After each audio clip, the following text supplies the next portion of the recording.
Guys, welcome guys. We're waiting for people to join in. From 11, it's gone to 22. Welcome everyone.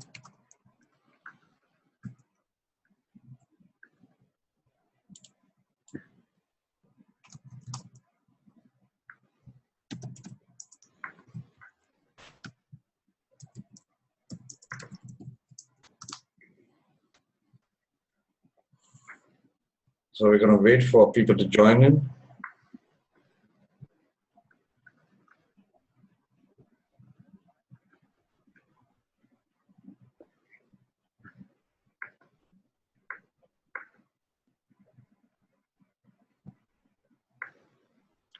Hi, Amin, how are you doing?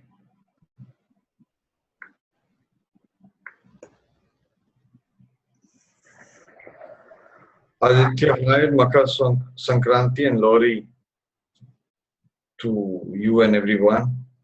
Today it's a great day. Pusha Nakshatra, if I'm not wrong.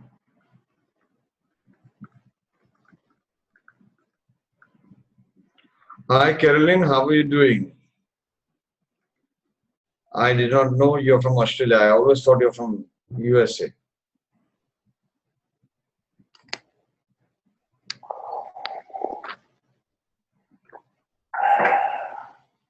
Good to see you, Varun. Oh my God, Carolyn, it's so late. I'm in Australia. I have so many friends in Australia. Thank you for joining us from Australia, Carolyn. This would go on till 2 or 3 a.m. for you. I must thank Kṣaṇāti for coming in. He's now in New Mexico. Am I right, Kṣaṇāti? Yes, in the beautiful state of New Mexico here. It's about 8:30 in the morning, so bright and early here. Got a cup of coffee. And here, Dr. Lad, Vasant Lad, just got here a few weeks ago. So it's nice to be back in the community with him. It's a real honor. Oh, wow. You know, Dr. Lad is one of the most honest, straightforward, and most simple guys I've ever met in my life. Mm-hmm. You know, I drove down to Pune. He's got an ashram in Pune. Mm-hmm. It's actually slightly far from Pune. And he was doing a course with a lot of foreigners. And I did an interview with him. And he was so simple, so simple. Me and he share. I'm just waiting for the guys to come in, so I'm just talking. Me and he share. Oh my God. Me and he share a very deep love for a yogi called Swami Vimalananda. Mm-hmm. He's written in the book by Robert Soboda. Mm-hmm. Left Hand of Tantra. Mm-hmm. Part 1, Part 2, Part 3. And incidentally, many in India, now since our topic is spirituality, I'm talking this. Mm-hmm. Many in India do not like the Aghoris because the Aghoris have very strange practices. Mm-hmm. They will eat human meat. Mm-hmm. They will eat human flesh. Mm-hmm. They will sit on a dead body, a person who's been dead just few hours. Hi, Gabia, nice to see you. Ramas from Georgia, nice to see you. Beautiful, Georgia, Lithuania. Thank you, everyone, for joining from all over the world. Gabia is a wonderful soul, one of our students from the basic course, beginner's course, into the ISKCON movement. But anyway, So the Aghoris are from the Nath Sampradaya. The Nath Sampradaya, some say it is different, some say it is the same. But the Aghoris are far advanced. I mean, into a different path altogether. Mm-hmm. And basically, they say Lord Shiva is the biggest Aghori. Mm-hmm. He's the biggest Aghori. But speaking of Dr. Vasant Lad and Vimalananda, he was a great Aghori. Very rude, very proud. Oh my God, who can come at this point of time? Kṣaṇāti got to take over. I just got to do this. I'm just all alone at home. I'm so sorry. You got to take over and talk about bhakti. Okay. Great. So today we're going to be discussing how to use astrocartography in order to help with our spiritual or religious path. And the primary things that we're going to be using the astrocartography to support with is going to be our spiritual path or our spirituality, our guru relationship, our ability to honor gurus around us, as well as the full realization of our highest version of ourselves. And then also the aspect of moksha, which is liberation or enlightenment. So these are the kind of different areas of spirituality that we're going to touch on today. And one of the questions that kind of begs to be asked here is, what is spirituality, or how do we define spirituality, or what is the definition of spirituality? And one of my gurus, one of my spiritual teachers, Haile Selassie, used to say that spirituality is a set of principles in order to help improve our relationship to God. And so that originally religion was created as a set of spiritual principles and traditions in order to improve our relationship to God.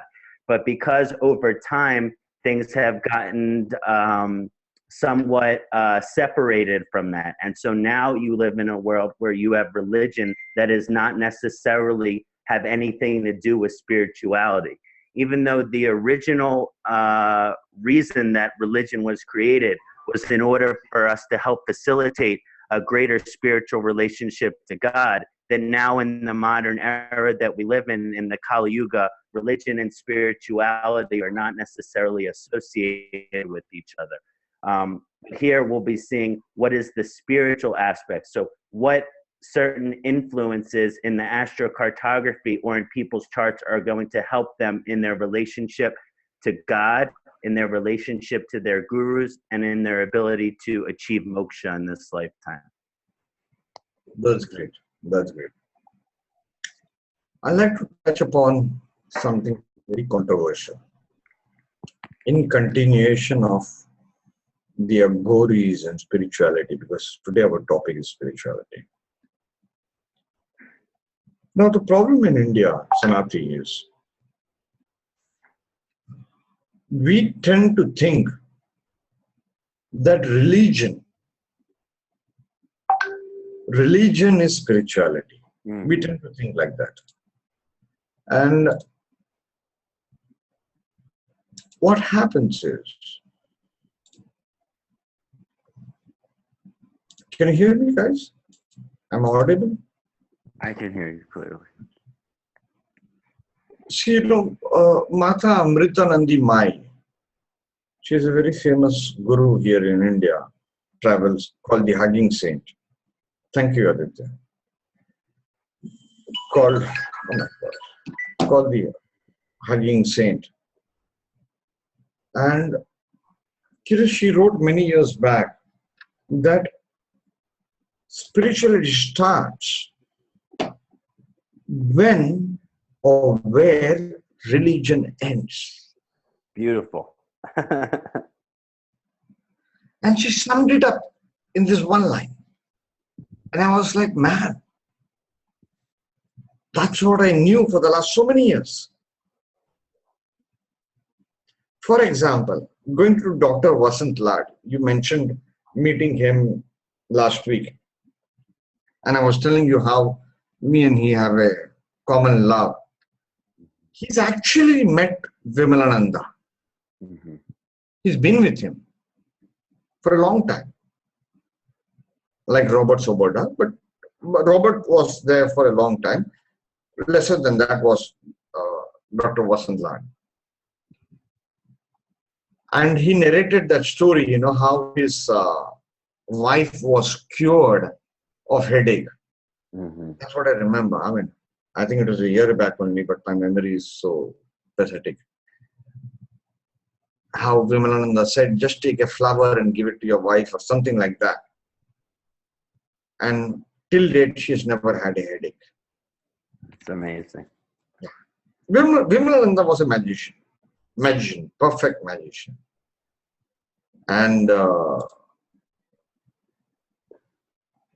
point is, if you read Robert Soboda's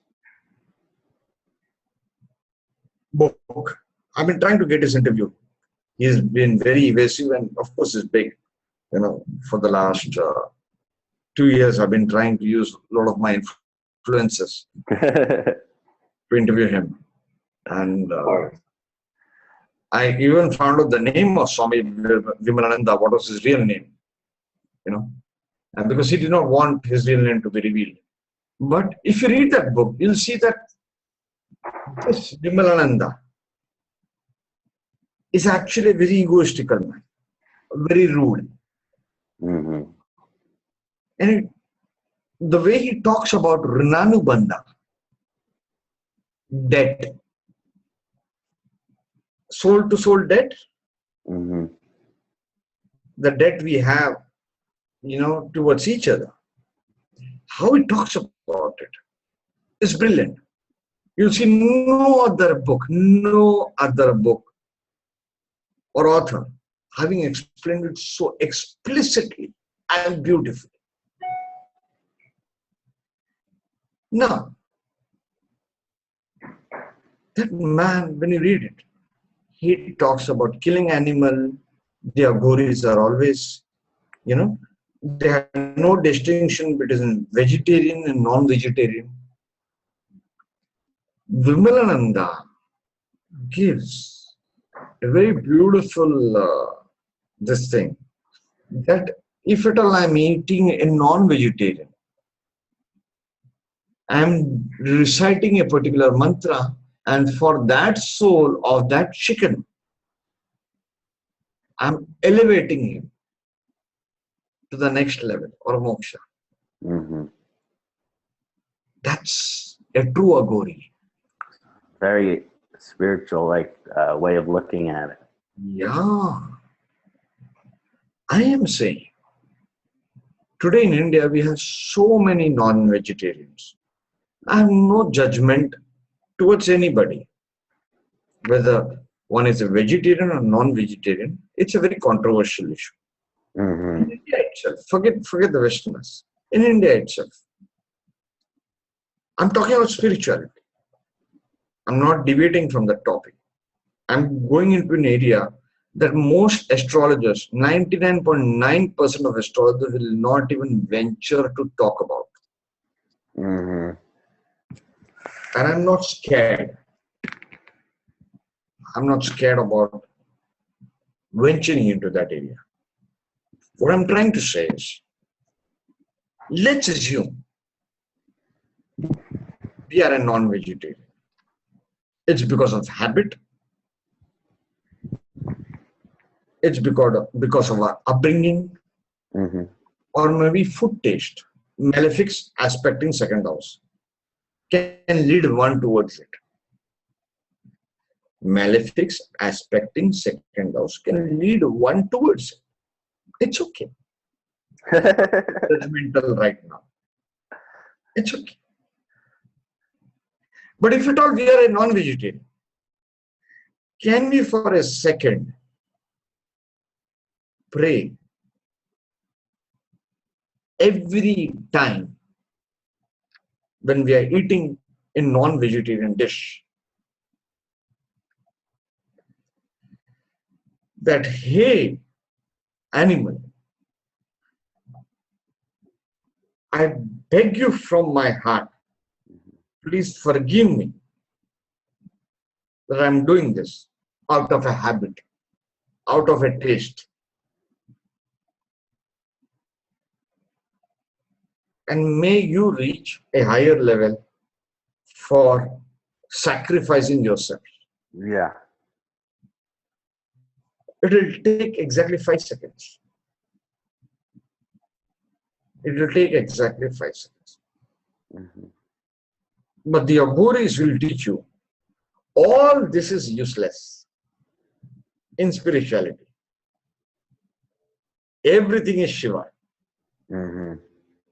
Everything is Shiva. The whole point is, are we doing spiritual practices or religious practices? Mm-hmm. Where on earth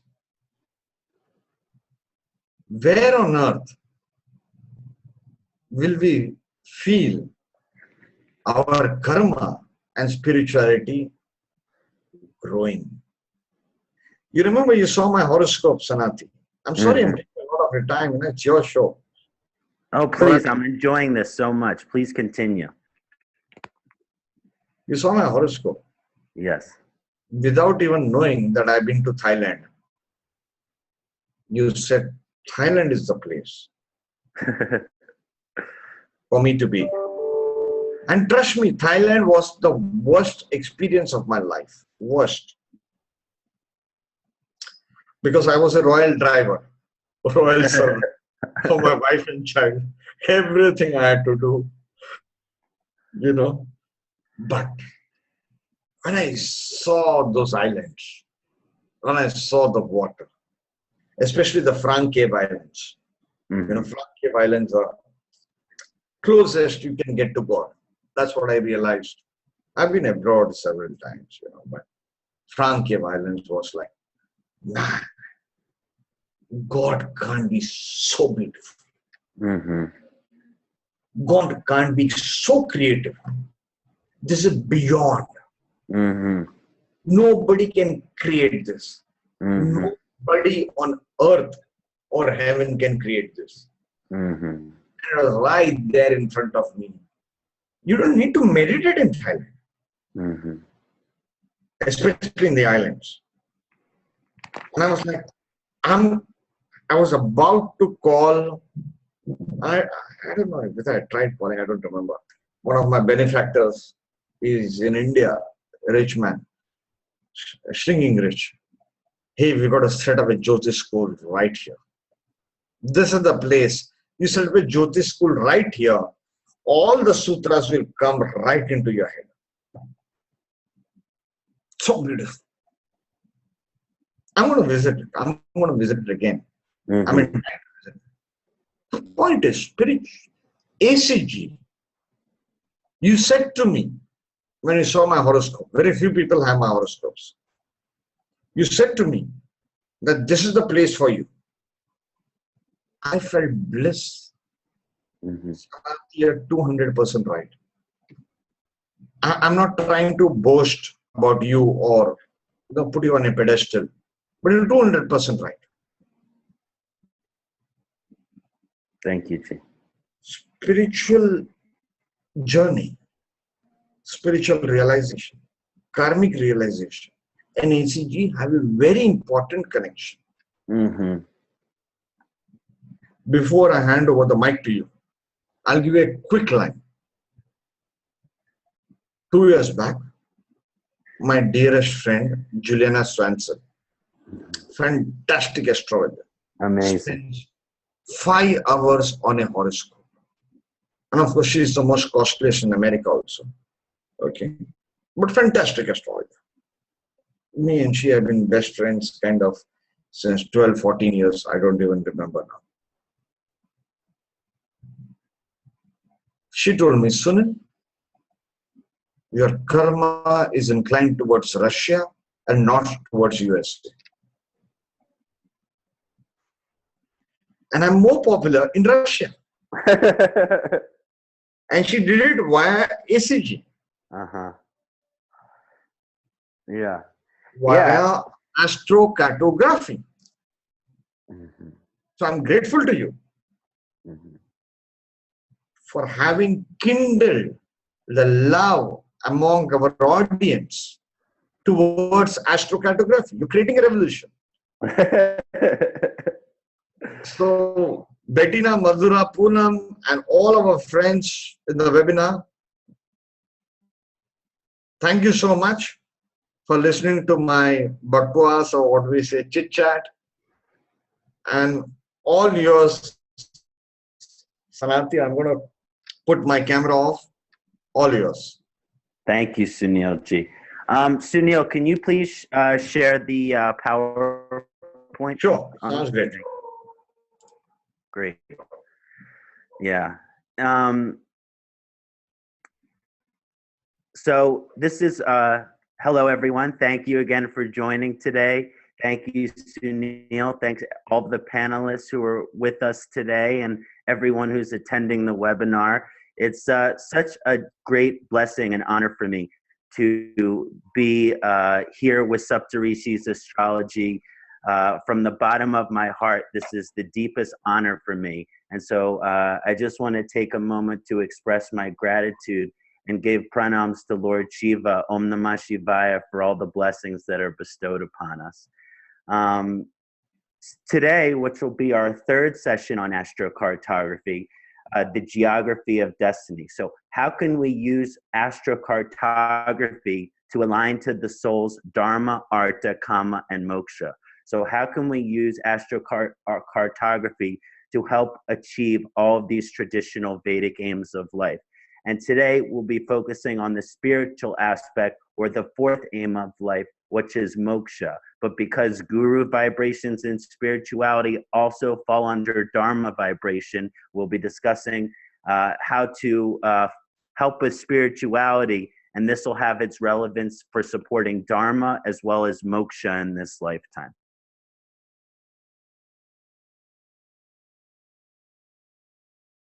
Next slide, Sunilji. So as far as how everything is going to go today, first we're going to talk about all of the significations for spirituality, guru, and moksha vibrations in astrocartography.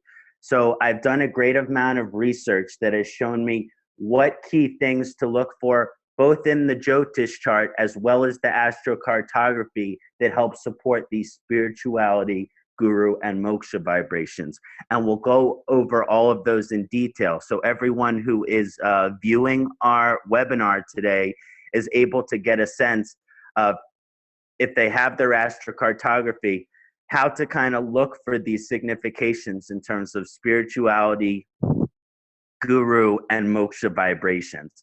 And then once we go over all those significations, we'll go over how to encourage spirituality, guru, and moksha using the astrocartography. So taking those significations, taking the cartography, and then how to support our spiritual growth using the astrocartography. I have two guru examples that I think are going to be very helpful.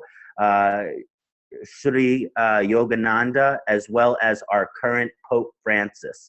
I picked Yogananda as a guru from the East, and I picked Pope Francis as a guru from the more European or Western paradigm. So I like that we have some different guru vibrations here, and it is you will see when you take the religion out of it how much commonality these spiritual figures have in their charts as well as their astrocartography.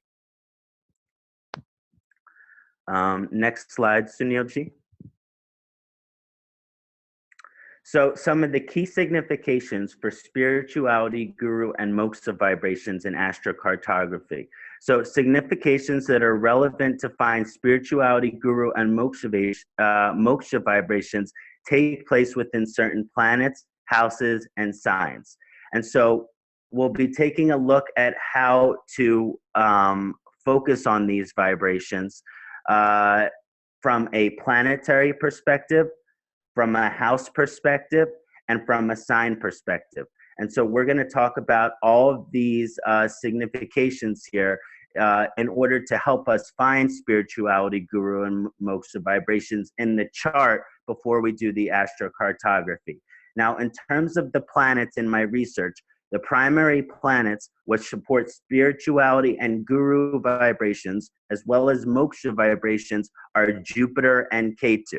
So these are the two planets that have the strongest spiritual signification at such prominence in terms of our spiritual path, our path towards moksha in this lifetime. And I think that's very interesting, and it makes a lot of sense in terms of Ketu having such a strong spiritual vibration, because every planet has a direction that it likes to travel. Certain planets travel east, west, north, south. These are the directions that the planets like to move.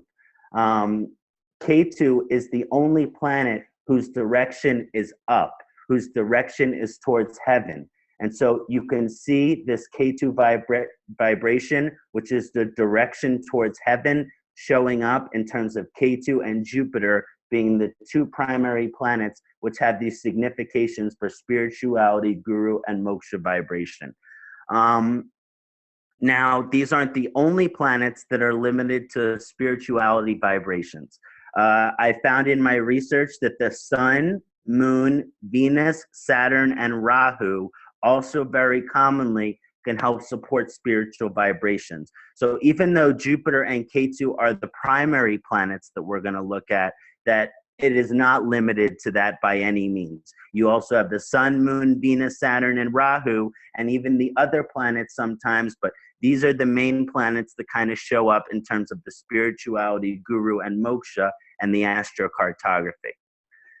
In terms of the houses that show up in terms of being relevant for the spirituality, for guru and moksha vibrations, that I found is the Lagna has significance, the 4th house has significance, the 5th house has significance, the 8th house and the 9th house have significance, and also the 12th house have significance. So we have 6 different houses here that generally will have a great amount of influence in terms of spirituality, guru, and moksha vibrations. And we'll see moving forward how all of that is going to play out in the astrocartography. So we've discussed the houses and we've discussed the planets, but there are also certain signs that show us spirituality, guru, and moksha vibrations. Now, the signs need to be associated with the planets and the houses in order to get the greatest amount of signification. So these signs on their own don't necessarily indicate spirituality or someone seeking guru or moksha vibrations. But when these signs are in association with the correct spiritual planets, the correct spiritual houses, it can really show a great amount of spiritual signification. And in my research, I found the signs that are most commonly involved in spirituality, guru, and moksha vibrations: Cancer, Leo, Scorpio, Sagittarius, Aquarius, and Pisces. So we have both signs of Jupiter, we have one sign of Saturn, we have the sun and the moon signs, and we have the more mystical aspect of Mars from the Scorpio vibrations that can somehow be involved in this spirituality cartography. I can't hear you, Sunil. I have a very basic question to ask you. Please. You mentioned Aquarius in your presentation. For our audience, if you can explain why Aquarius? Mm-hmm. Why did you take up Aquarius, and why? Of course, Aquarius is Saturn rule, but why not Capricorn? Why Aquarius? Now, of course, there are some associations that show Capricorn can even have spiritual vibration, especially if it's in the right house, especially if it's with another planet that maybe has a greater spiritual vibration. But the reason that the Aquarius I found in my research shows a little more of this alignment to what is the most progressive universal consciousness that is available at that time. So one of the things that happens with the Aquarius vibration is there is a collective consciousness. There is a universal consciousness that exists out there. And with the Aquarius vibration, there is some aspect of that collective consciousness that when we connect to it, allows us to kind of bring in the ushering in of a new type of consciousness or a new type of thinking. Commonly, it is said that we're in the age of Aquarius. And one of the things that the Aquarius energy does is it brings in the new spiritual vibration from a collective consciousness perspective. So one of the things that's nice about the Aquarius vibration is it takes those who are not aligned with the universal consciousness, and through some type of Aquarius vibration, they begin to come aligned to the universal consciousness, or kind of a new, more progressive or advanced way of thinking. Okay. Sounds good. Sounds good. Sounds good. I'm going to share the slide again.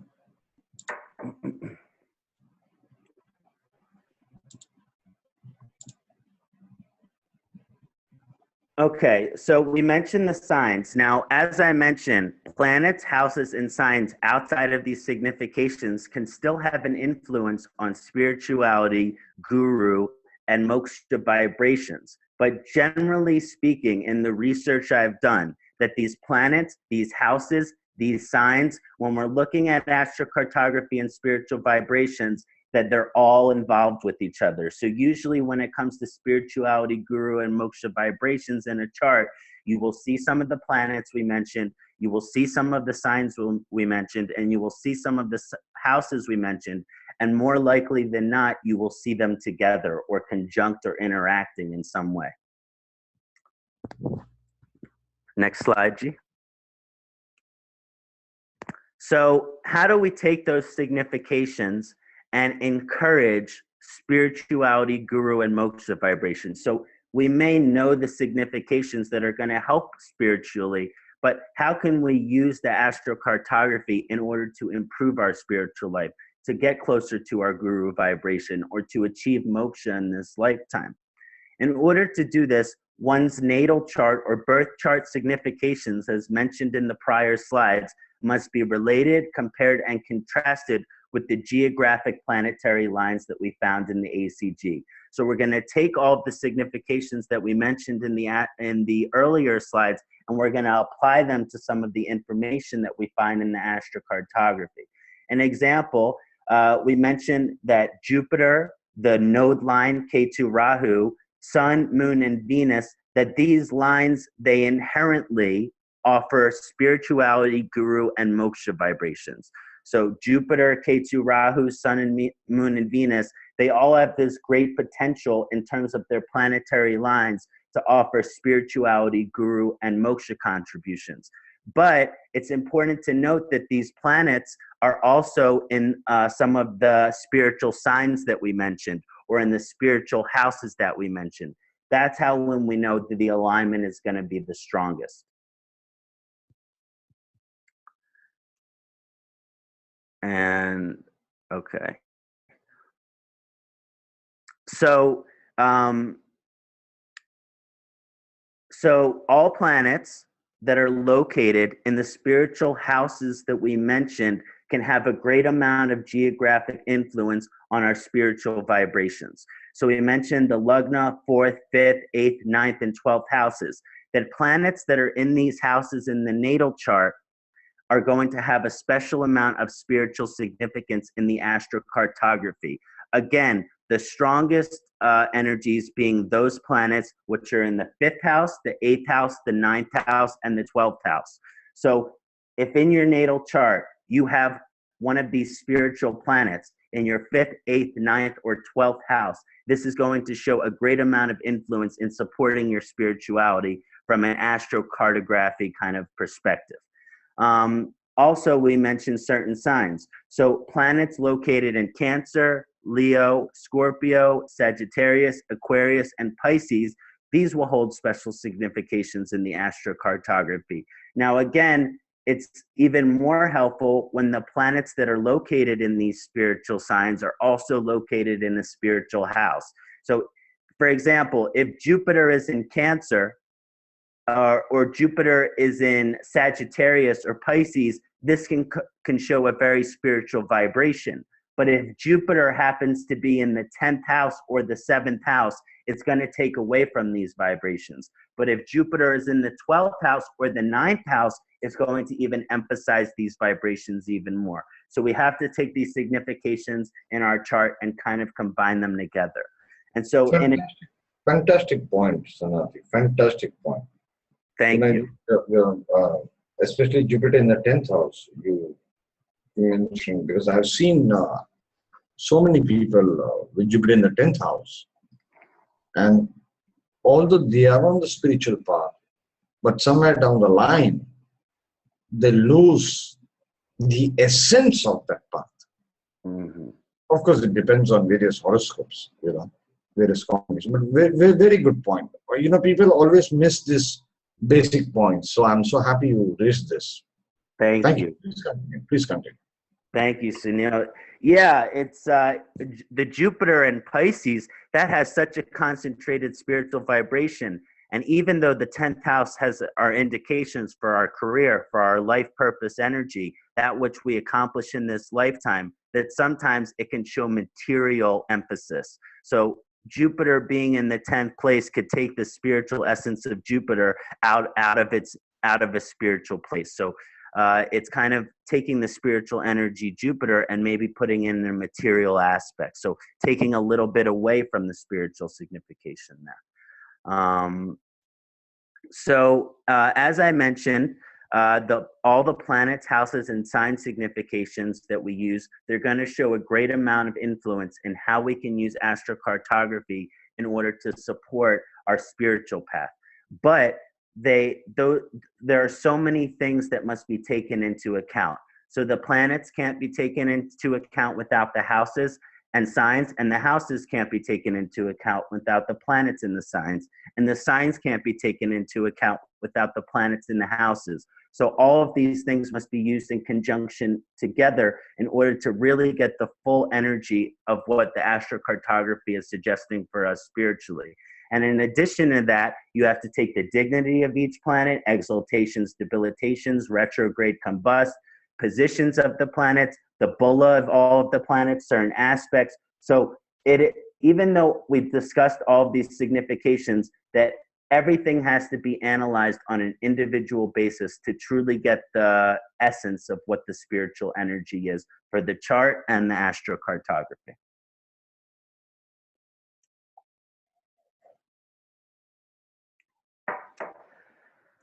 Fantastic. So the first thing that I want to mention, or the first example that I want to use, is by Sri Yogananda. I think this was such a blessing for me in order to use him as an example. He is one of my wife's gurus and teachers. And while not being one of my primary teachers, this was really exciting for me to do this kind of research and to see the Jyotish in Yogananda's life and how that kind of aspects astrocartography and his spiritual path over his lifetime. So we'll be going back and forth as I discuss some of these energies that show how powerful the astrocartography kind of mirrors some of the spiritual growth that Yogananda had went through in his life, especially in the realization of his guru energies. Yogananda opened his first ashram when he was 15 years old, but he really, towards the end of his life, was being honored in a guru in such a profound way, especially around the release of his book, Autobiography of a Yogi, and all these energies. So his example is really good in showing spirituality in the chart, as well as how to look at that in the astrocartography.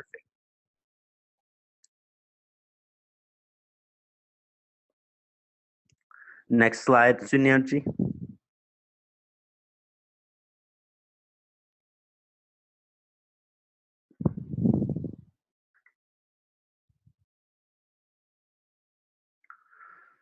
Sunil? Okay. 1 second, everyone. Just a little bit of a technical issue here, but we'll have that fixed shortly.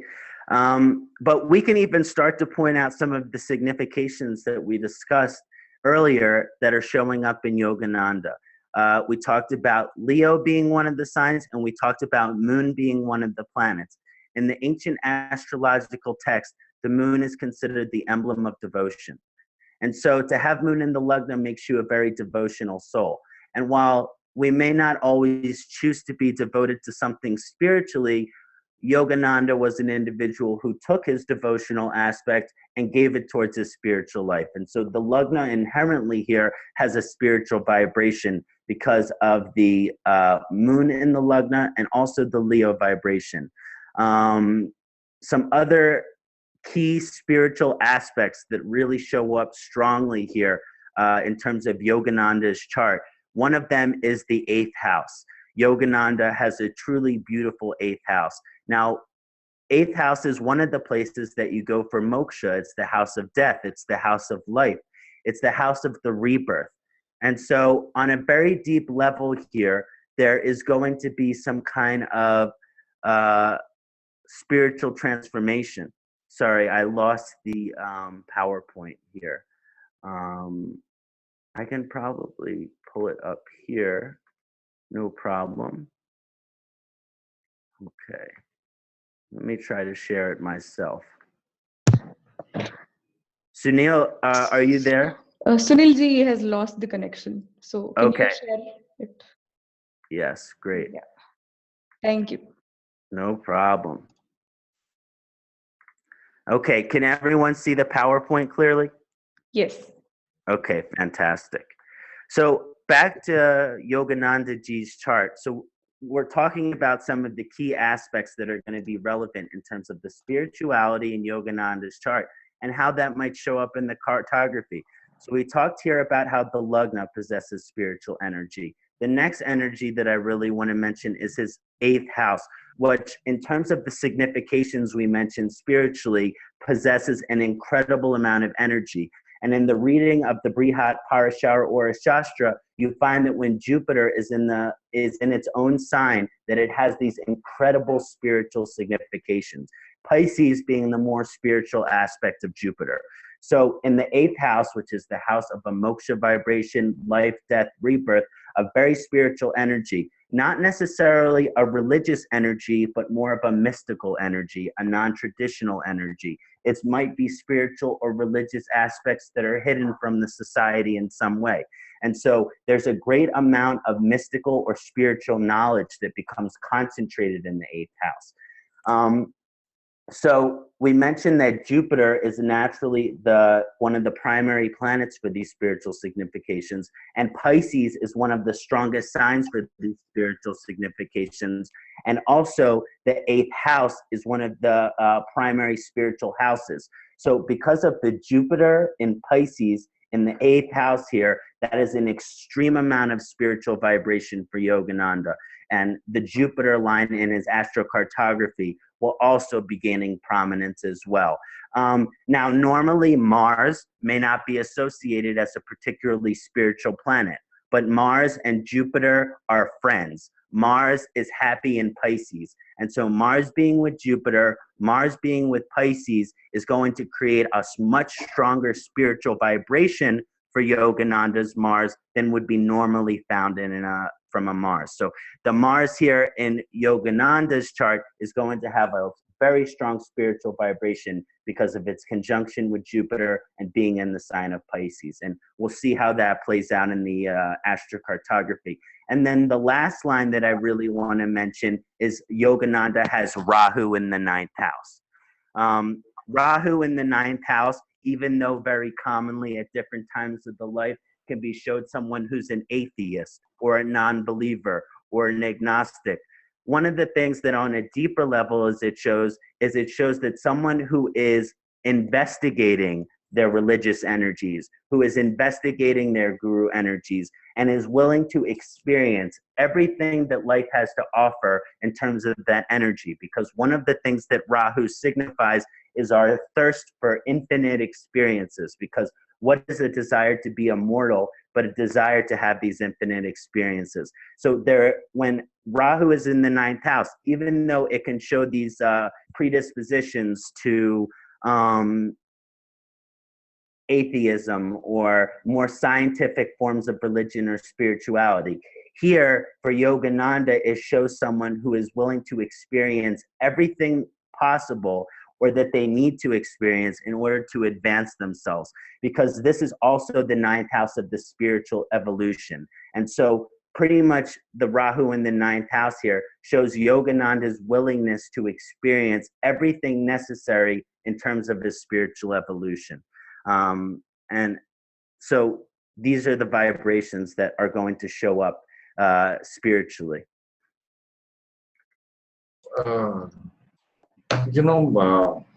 If I may interject. Please. Can you go back to the Yogananda's horoscope? Yeah. 9th house has Rahu. What Kṣaṇāti said is so perfect. Initially, we will doubt our guru. Mm-hmm. That is one combination. Second combination is you will have an unorthodox guru, not the normal type of guru. Mm-hmm. And that is what he had. Mm-hmm. Rahu shows deep desires of an extreme nature. And that is what Sri Yogananda had. He had the highest of gurus. Mm-hmm. Extreme. And let's have the dispositor in the 8th house. Exactly. Many Nadi astrologers have said 9th house is past life. So 9th house Lord, wherever it sits, shows the unfulfilled karma or a karma from the past that you've got to fulfill.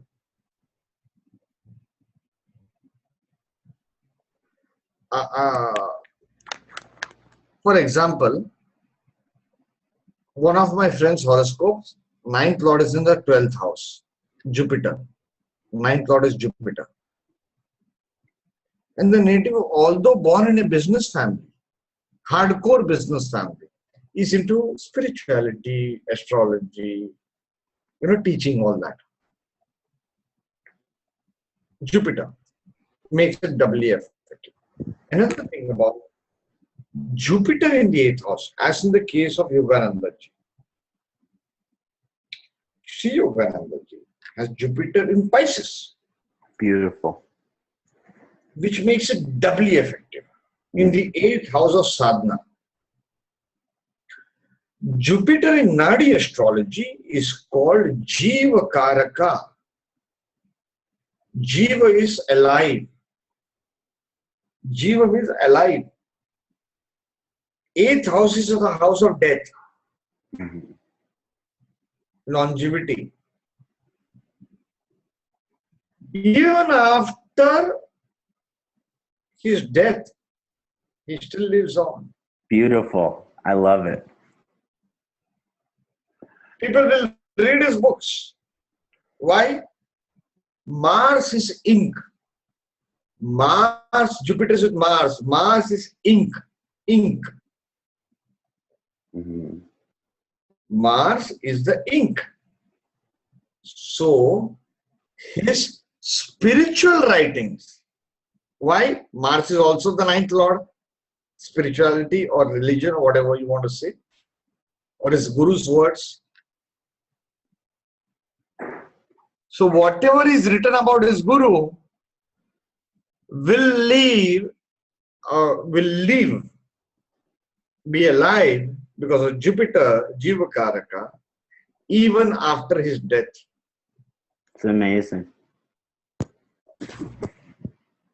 Now I'll tell you a beautiful story. There used to be a friend of mine called Ashutosh from Patna, Bihar.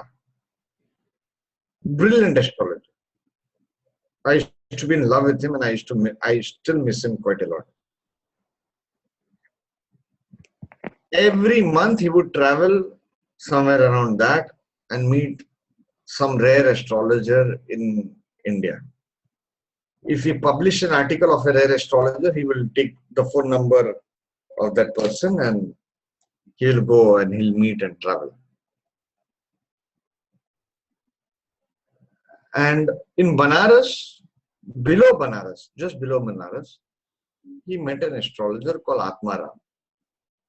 A brilliant astrologer, very rare astrologer. And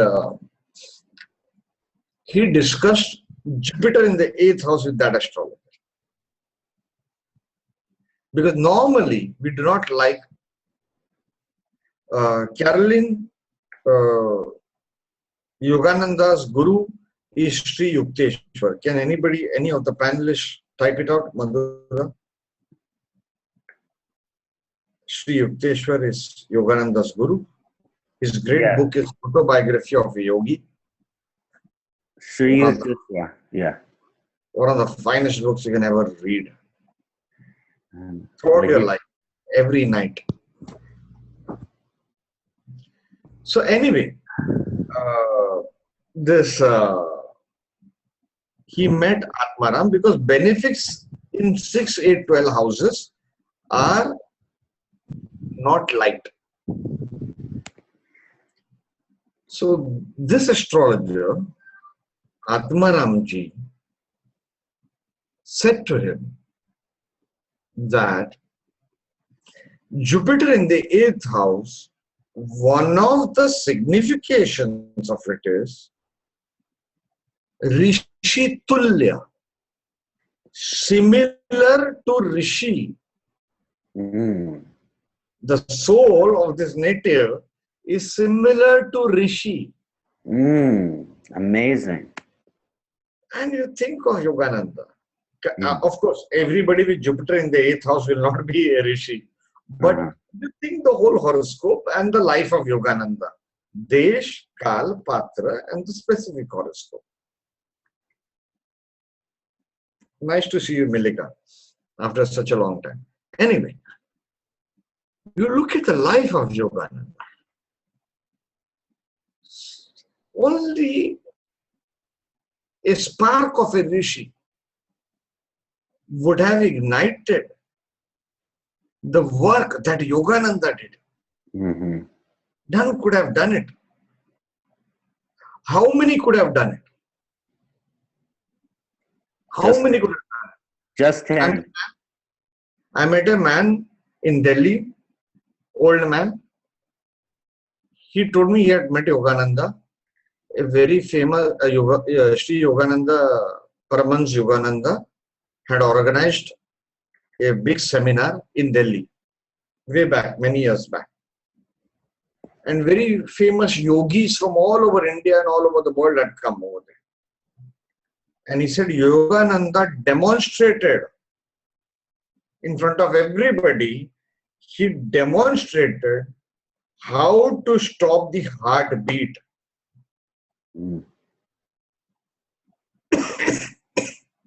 How many can demonstrate that in public?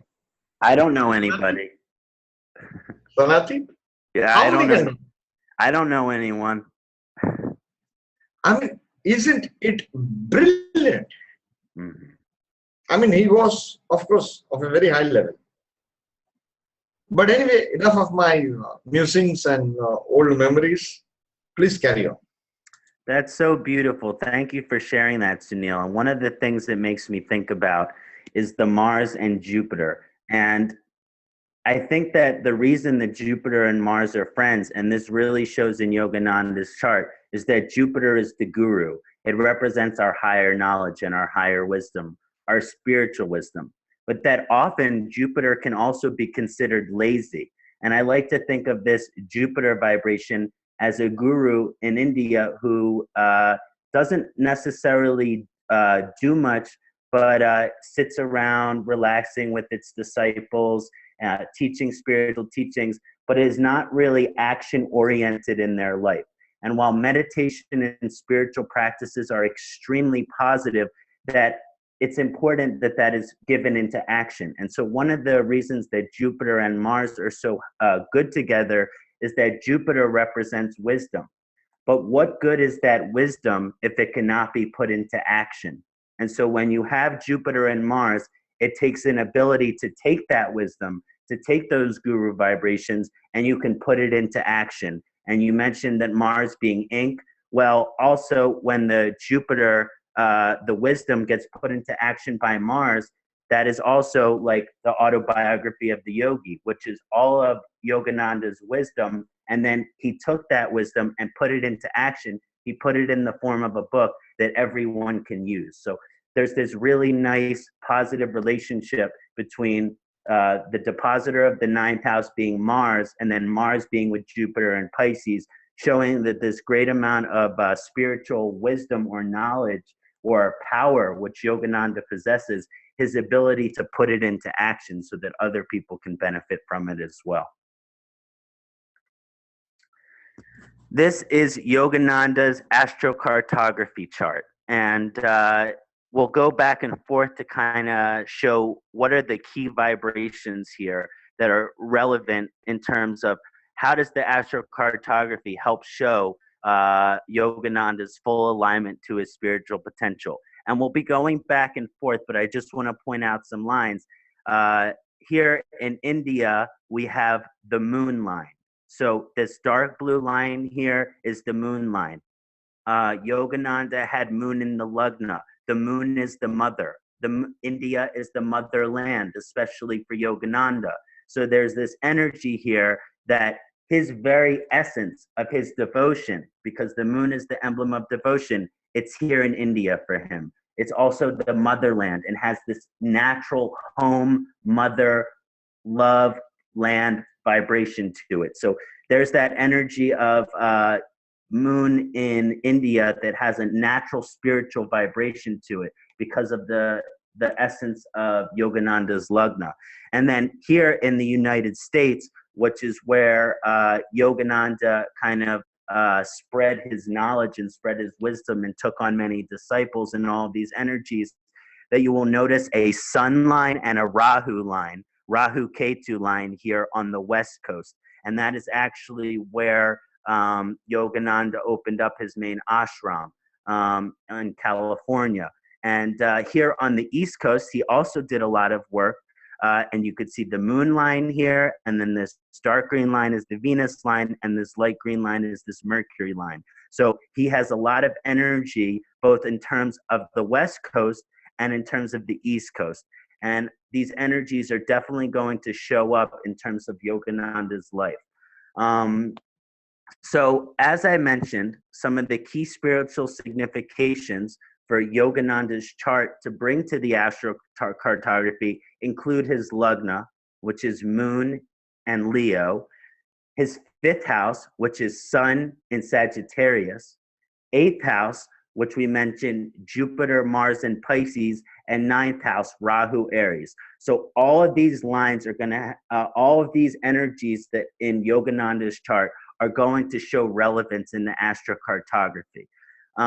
We talked about in India, he has a moon line. And because of that moon line is in India, when he is in India, the moon will activate his Lagna because he has moon in his Lagna. And it will also activate his 12th house because Cancer of the 12th house, his 12th house being ruled by the moon. So not only is it being in India, helping with his devotion and his development and his growth in terms of who he is, in terms of the Lagna, the character, the identity, and the personality. That also, because the 12th house has moksha vibrations, that this is, that India is going to be a very positive place for him in terms of preparing for moksha, getting closer to moksha. And we will know at the actual time when Yogananda passed that he did not die in the traditional sense, but voluntarily chose to leave his body. And so it would show that some of the teachings he experienced in India,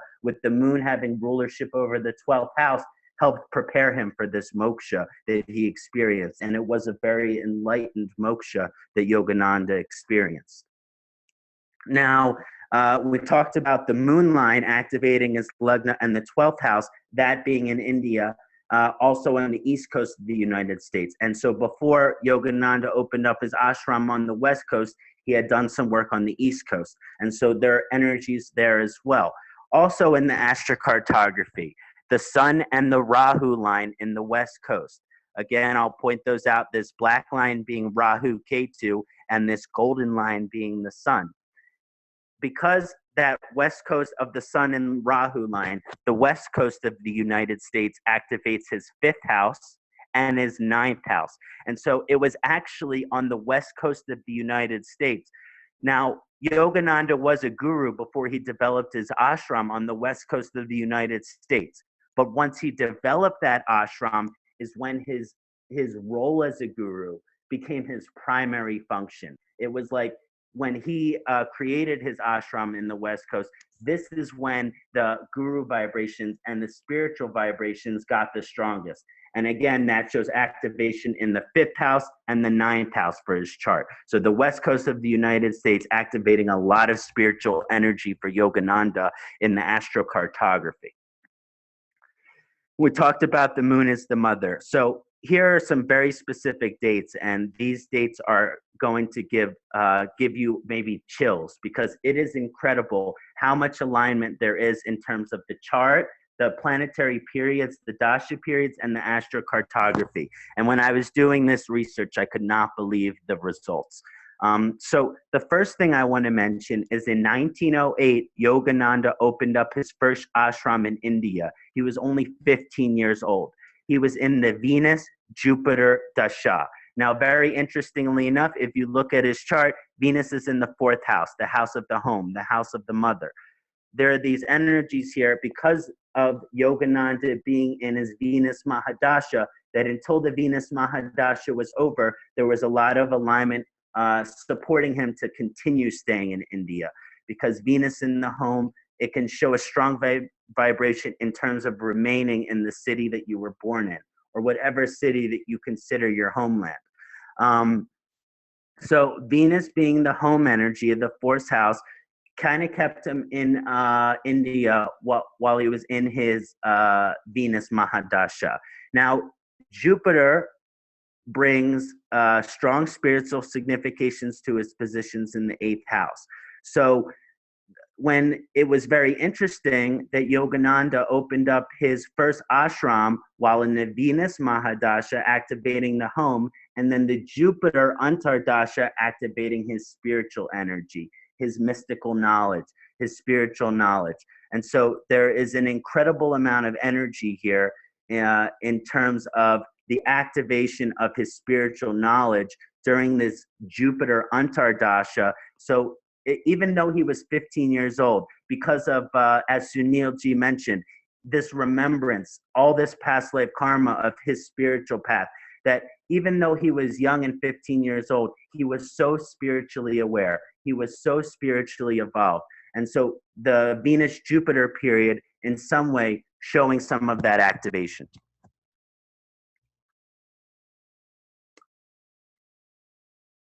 Okay. Just trying to get back to the PowerPoint. Okay, sorry. No Sorry. problem. Can you hear me? Can you hear me? Yes. Let me ask a question from the audience point of view. Where is his Jupiter line? In Venus, Jupiter, he did this. Venus, we said, is in the 4th house of homeland. But as per ACG, where is his Jupiter line? I'll share the screen. How is it connected to?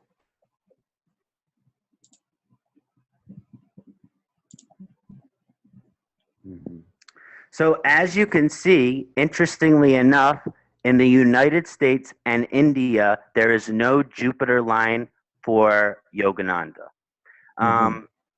Now, that means that in terms of the places he lived, in terms of the places he worked, in terms of the work that he did, that where he was, none of his Jupiter karmas, even though his Jupiter is so strong naturally in the sign of Pisces in the 8th house, that the United States and India, that those locations in general didn't activate his Jupiter line or his Jupiter. So it was the natural strength of Yogananda's Jupiter that supported these spiritual vibrations.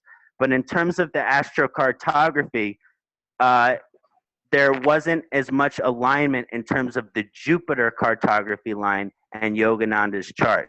That actually, when it came to the spiritual kind of synchronicity in Yogananda's chart, that you find that the Rahu line has the most signification, and you'll see that in the future as well. Can you point us to the Jupiter and the Rahu line here Sure. on the ECG map? Sure. It won't. I can do it on my screen, but I'm not sure if I can do it on your screen. Okay. Okay. You got the screen. You can share the screen. Okay. Okay. Good. Okay. Got it. Okay. Great. Okay. So over here on as far as India is concerned, his closest Jupiter line is here in the Middle East. Israel, and it was very interesting. Okay, so this is one of the energies that's worth mentioning too. In my research, I found that Yogananda went to Israel because he was such a big fan of Jesus Christ. And Yogananda went to Israel, and he went to all of the places that Jesus Christ was said to go. So I'm not saying that maybe in a past lifetime that Yogananda was a disciple of Jesus Christ, although someone might want to say this, but there's this energy here in terms of his spiritual astrocartography, which means his guru vibration coming from Israel. So in other words, yes, one of Yogananda's gurus was also Jesus Christ. And that can be shown by having the Jupiter in Israel. So you're saying the pink line is the Jupiter line? Yes, this pink line right here. Okay. Okay. You know, it's so incidental. And this is not mentioned in books except one book. It's exactly 16 years from now. I was researching into. Can we stop the screen share for a second? Yeah. Can you see me? 16 years back, I was researching into physical immortality. Now, physical immortality is considered beyond enlightenment, beyond moksha. It's at a slightly higher stage. Yogananda's guru, Sri Yukteswarji, his guru, Lahiri Mahasaya. Lahiri Mahasaya's guru is the great immortal Babaji, who's supposed to be physically immortal, like Hanuman and one more person from Mahabharata, you know, Ashwamedha, or I'm forgetting that name right now. So, in spiritual circles, it is said that Jesus' guru was Babaji. Yeah. Jesus traveled to India, and he also traveled to Tibet and all those parts. But his guru was Babaji, because Babaji, the great Maha-Avatar Babaji, his role ascertained by God is to guide prophets. His role is to guide prophets. The prophets like Jesus. Jesus is a prophet. as per my understanding, whatever people's understanding would be, you know. So that connection that you're seeing with the astrocartography, I'm so astonished actually. Mm-hmm. Ashwatthama, yes, Bharatram. Yeah, I feel like the lineage of uh, of Yogananda and Jesus Christ are somehow together. They're somehow overlapping each other. There's a relationship there. Yeah, and his guru, Sri Yukteswar, Yogananda's guru Yukteswar, wrote a book on Bible or on Jesus Christ. I'm forgetting. I mean, it's such common knowledge actually. It's very common knowledge. And wrote a book on that. And there's a book called Science and Spirituality also that he wrote. Oh gosh, I'm forgetting all that. See the point of view is, we are the biggest saints, the biggest yogis from India. And they do not see a distinction in religion. Mm-hmm. His guru also never saw it. Mm-hmm. But somehow the current modern India will like to have that distinction. You might not be aware, but current modern India has that distinction, you know. But it's so beautiful that ACG, and I did not know that, what you mentioned, that Yogananda did travel to the line of Israel where his Jupiter thing is going, you know. Mm-hmm. I mean, that's, I did not know that. That's a great information you're given. So, that's beautiful. Please continue. Please continue. Let me not interrupt. I love everything you have to offer, Sunil. Thank you No, so thank much. you. Thank you so much. And yeah, I think it's so interesting that the guru vibration contained. And one of the things with Yogananda is having Jupiter and Mars in Pisces in the 8th house and Rahu in the 9th house shows someone who is going to be a lot more attracted to spirituality or mysticism than they will be attracted to traditional religion.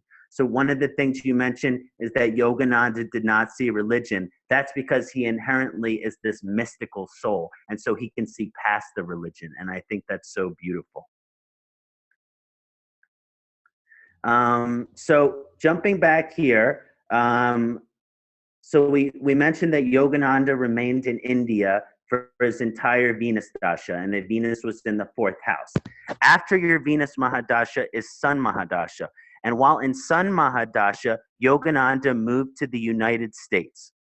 So he, as soon as the Venus Mahadasha ended and the Sun Mahadasha began, Yogananda moved to the United States. So it wasn't until the Venus Mahadasha ended that kind of opened up his next level of his spiritual growth. Now we mentioned that the Sun here is in the 5th house in the sign of Sagittarius. So there are spiritual significations there.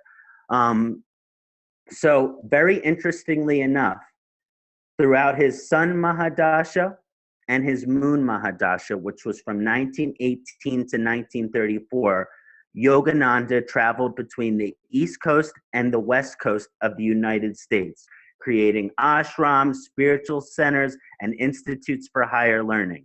And so the astrocartography significations of the Sun and Rahu in the West Coast, and we mentioned how that activates the 5th house and the 9th house, and that ACG significations on the East Coast of the Moon are activating in the Lagna and the 12th house. So from 1918 to 1934, from 1918 to 1924, he was in his Sun Mahadasha. From 1924 to 1934, he was in his Moon Mahadasha.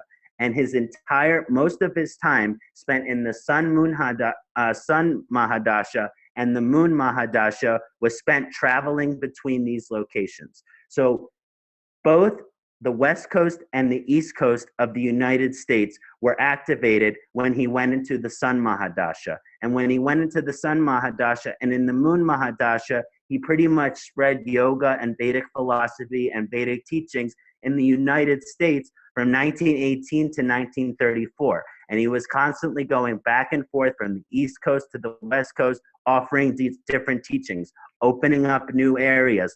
Even though he was mainly centered in the West Coast, in Los Angeles, he had his most prized ashram. And interestingly, the sun in Rahu, being on the West Coast, the sun activating his 5th house, spiritual techniques, and the 9th house activating his guru vibrations with the Rahu.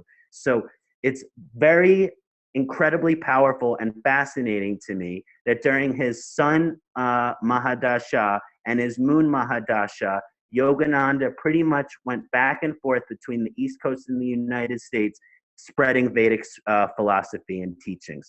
And so the astrocartography here shows a great amount of alignment in terms of his realization of a guru and also the sharing of his spiritual vibrations and spiritual teachings during his sun Mahadasha and his moon Mahadasha as well.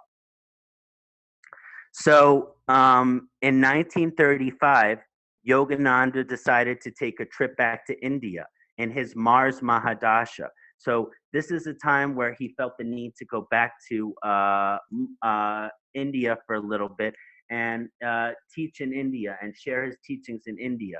And so I think it was interesting that he was in his Mars Mahadasha. Now, again, just like Jupiter, Mars is not in the United States, but there's a Mars on the East Coast, so he's getting some vibration from the East Coast. They're being pulled to the East Coast from the Mars vibration.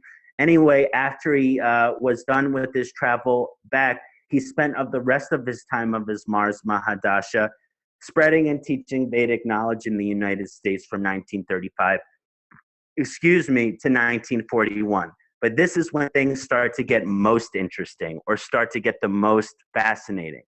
The full realization of Yogananda's guru vibrations climaxed as he began his Rahu Mahadasha. So the 9th house is the house of the guru. And when he began his Rahu Mahadasha in 1941, this is when Yogananda's full realization of his guru potentials kind of left. Now, of course, at this point, his gurus had his physical gurus had left their physical body. So this is what allowed the space as well for the full realization of Yogananda's spiritual or guru vibrations.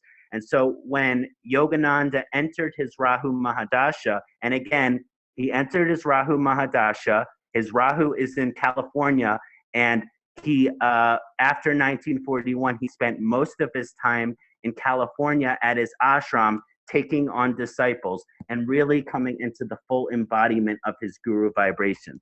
So even though Yogananda was certainly a guru before 1941, that his guru vibrations truly reached their full potential during his Rahu Mahadasha in 1941. Now, during Yogananda, and again, the Rahu planetary line being in the West Coast shows that the cartography here is in complete alignment. Further examples along those lines is that Yogananda published his book, Autobiography of a Yogi, in 1946 during his Rahu Saturn Dasha. So I think this is so beautiful during his Saturn Dasha. Now his Saturn is in the 2nd house of wealth, so obviously writing that book benefited him financially. And even though he wasn't really a financially focused person, that it was in this time of life where maybe the financial aspect, because immediately after he wrote his book, it had gained extreme popularity and was a bestseller. So one of the subtle aspects of Saturn helping activate his financial vibrations. But again, during his Rahu Mahadasha, which is the full realization of his guru vibrations, he wrote his book and published his book, Autobiography of a Yogi, in the West Coast of the United States, where his Rahu planetary line is. So again, we're seeing an alignment between his chart, between the dasha periods, and between the astrocartography, that these things are all working together in order to help the full realization of Yogananda's spiritual potential. Now, as I mentioned, Yogananda spent most of his time in his Rahu Mahadasha in his Mount Washington, California ashram. These Rahu significations in the West Coast of the United States are kind of what show his full alignment to his guru potential. And it's showing that his full alignment of his guru potential is strongest in the West Coast of the United States, where his ashram was located. Now, as I mentioned earlier, that Yogananda, he did not die in the traditional sense, but voluntarily left his body in front of his disciples. And it was a conscious decision. He knew many hours before his passing that he was going to pass, and actually delivered a speech very close to his passing. And I think it is so fascinating that Yogananda ascended, as I call it, March 7th, 1952. And he ascended at that time while still in his Rahu Mahadasha, which is the full realization of his guru vibrations, but he was also in his Ketu Antardasha. And this is that moksha, this is that liberation. And again, in AstroCartography, the Rahu line and the Ketu line, they share a place because it's the node line. It's the node of the moon. The north node and the south node, they share a planetary line together. So not only did the Rahu Mahadasha activate his full guru vibrations at the time of his passing, but also his full moksha vibrations, and that all of the followers of Yogananda, all of his disciples were able to see that he did not die in the traditional sense, but rather ascended.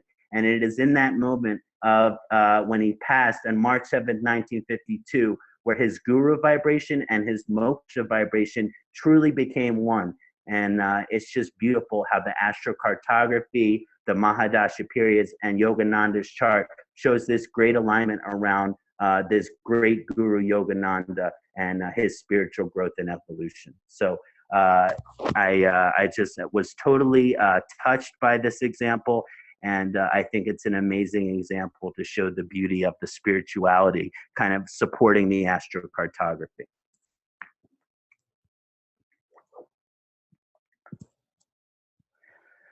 The next example that I want to mention is Pope Francis. And I thought this would be interesting because we talked about a guru from India, and now it's a guru from another place, but so many of the vibrations are going to be still similar in terms of it doesn't matter what religion you're a part of, it doesn't matter what color your skin is, that the chart, the astrology, the astrocartography, they do not care where you're from, and they do not care about your race.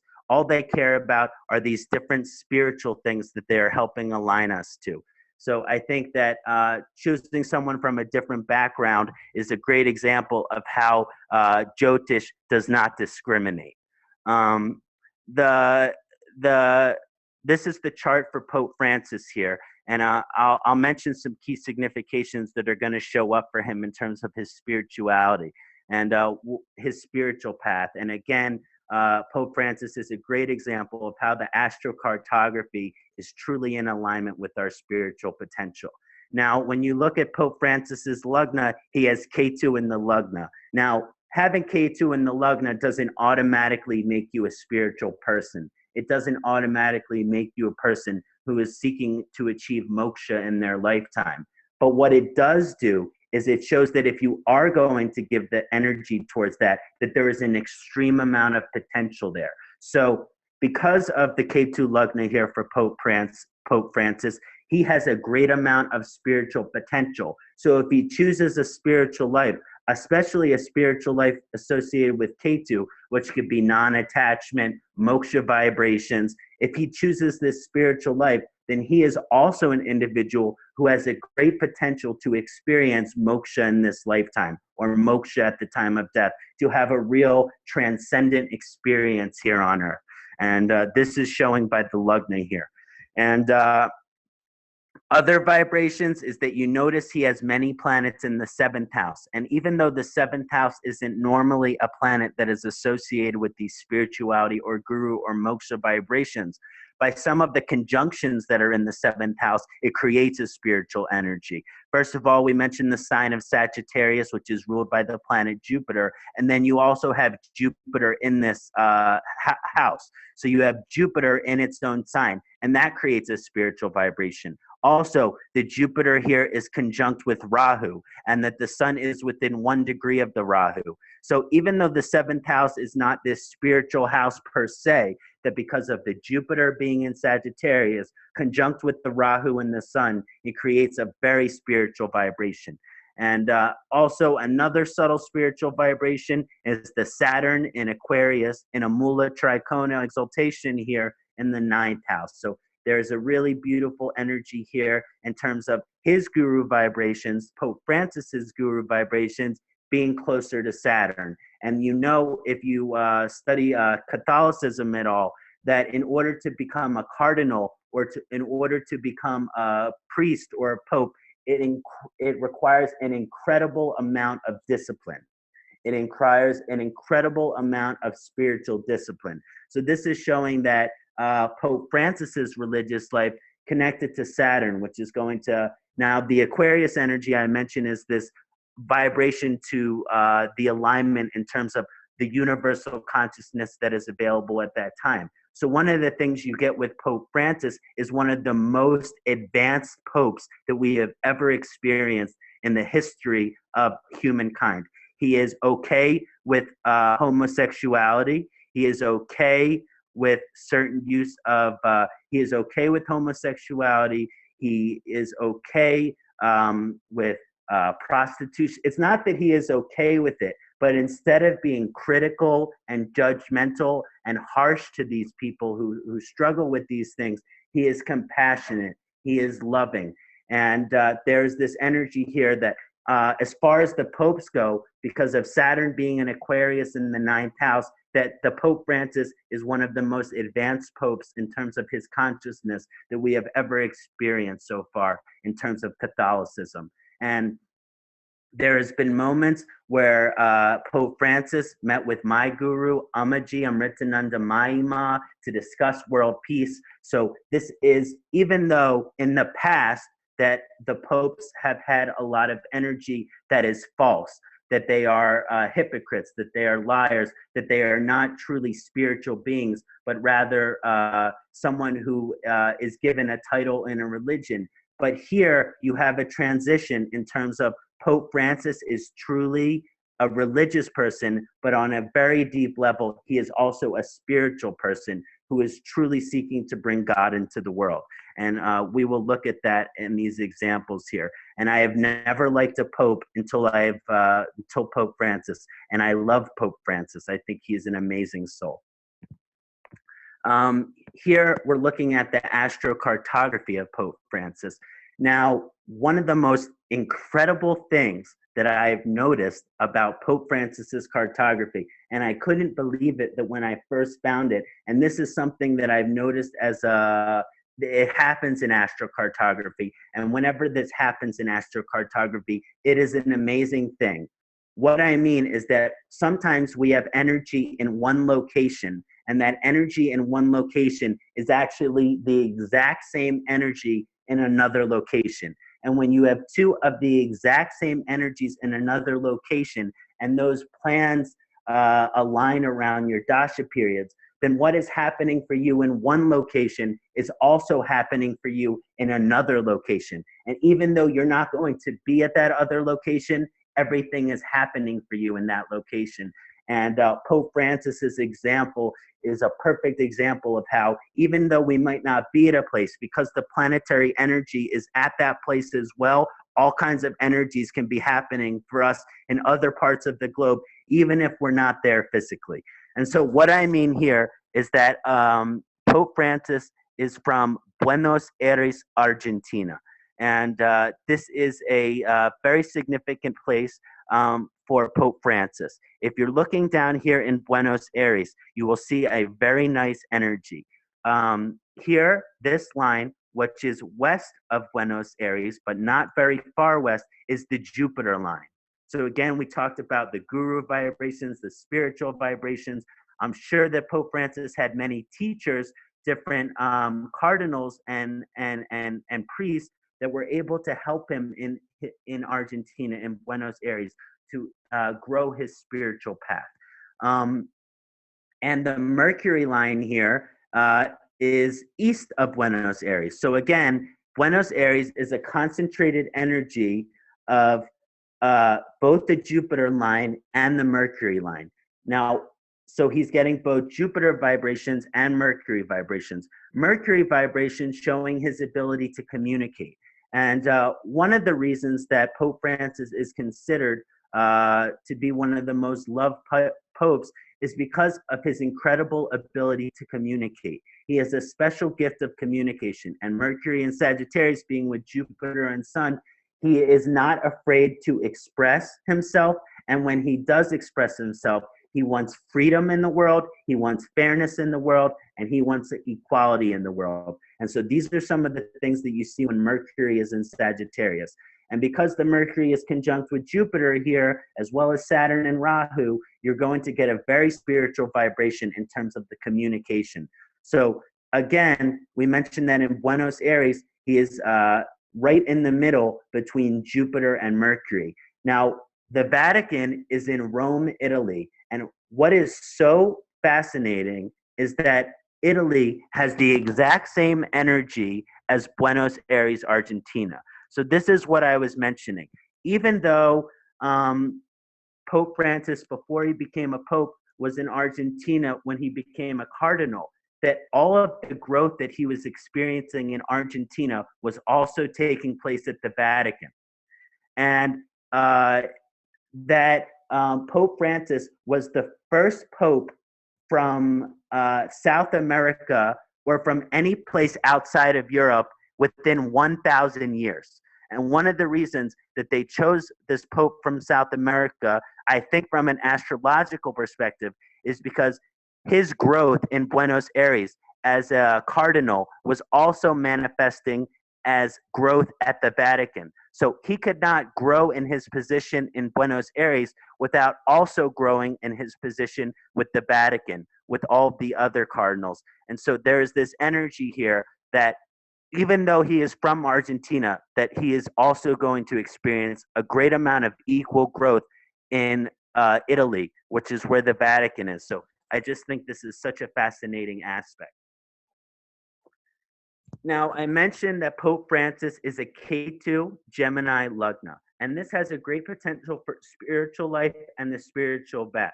Ketu in Lugna doesn't mean that you will achieve moksha in this lifetime, but it presents the possibility for it. So if you choose to dedicate to yourself as that as your path, your ability to achieve moksha in this lifetime and transcend your daily attachments is going to be incredibly powerful.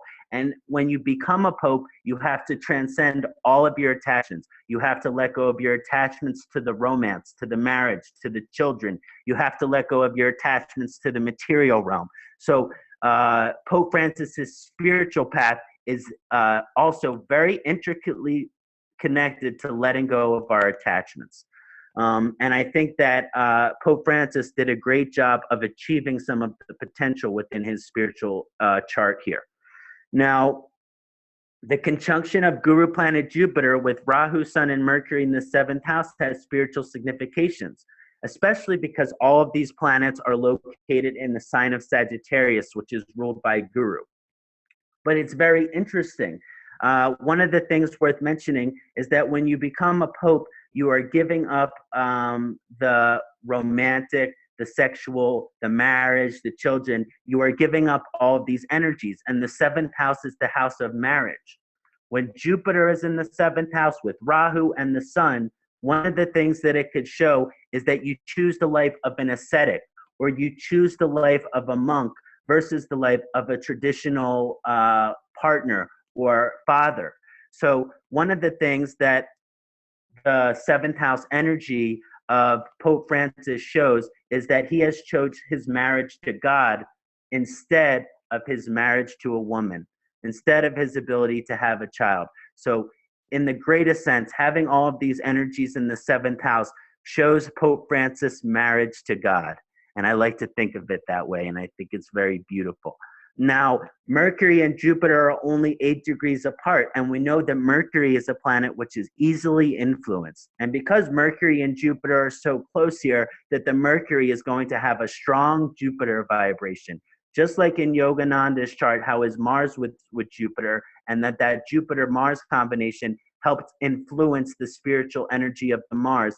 Here, because Jupiter and Mercury are close, that the Jupiter is helping influence the spiritual energy of the Mercury. And so there's a very spiritual communication that comes from Pope Francis Usually when I listen to him speak, and I was not born Christian, I was not raised Christian, but usually when I hear Pope Francis speak, it makes me cry, just because of the spirituality and the beauty he shares when he expresses. And I really think that the chart shows this significations. And again, his hometown of Buenos Aires, as well as the Vatican, having this combination of these Mercury and Jupiter vibrations. So the astrocartography really aligning here as well.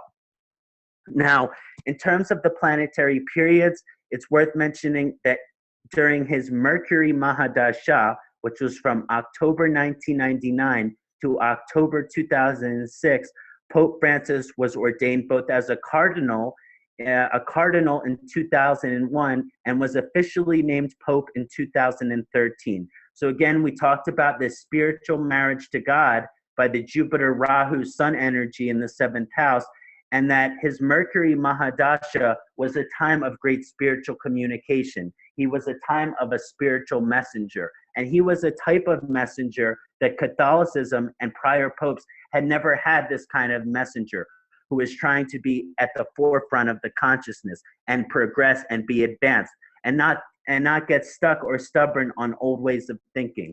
And so this Mercury Mahadasha was very powerful in terms of the full realization and expression of Pope Francis's spiritual message. Now, on March 13th, 2013, Francis was named Pope. Isn't it such an alignment that he was in his Mercury Mahadasha and his Jupiter Antardasha during this period? Jupiter and Mercury being both in Buenos Aires and Rome, Italy, showing that during his Mercury and Jupiter Mahadasha, the energies were the most concentrated in terms of the full realization of his spiritual potential. And it is showing that his full realization of his spiritual potential, it's activated in Buenos Aires, but it's also activated at the Vatican. So again, if he grows in Argentina, he grows in Italy. If he grows in Italy, he grows in Argentina. And this is all having a spiritual vibration by the Jupiter and the Mercury, which is influenced by the Jupiter. This is just an extra note, which I thought was interesting. In October, so very recently, Pope Francis entered his Ketu Mahadasha.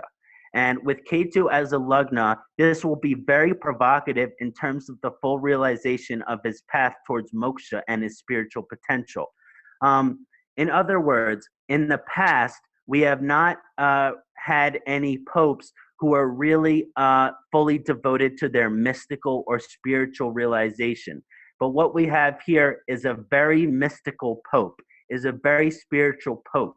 And because of this energy over this Ketu Mahadasha, what you might see is more of a spiritual transcendence, or some kind of enlightenment, or some kind of spiritual light or spiritual truth that is coming from Pope Francis that we might have never experienced with another pope before him.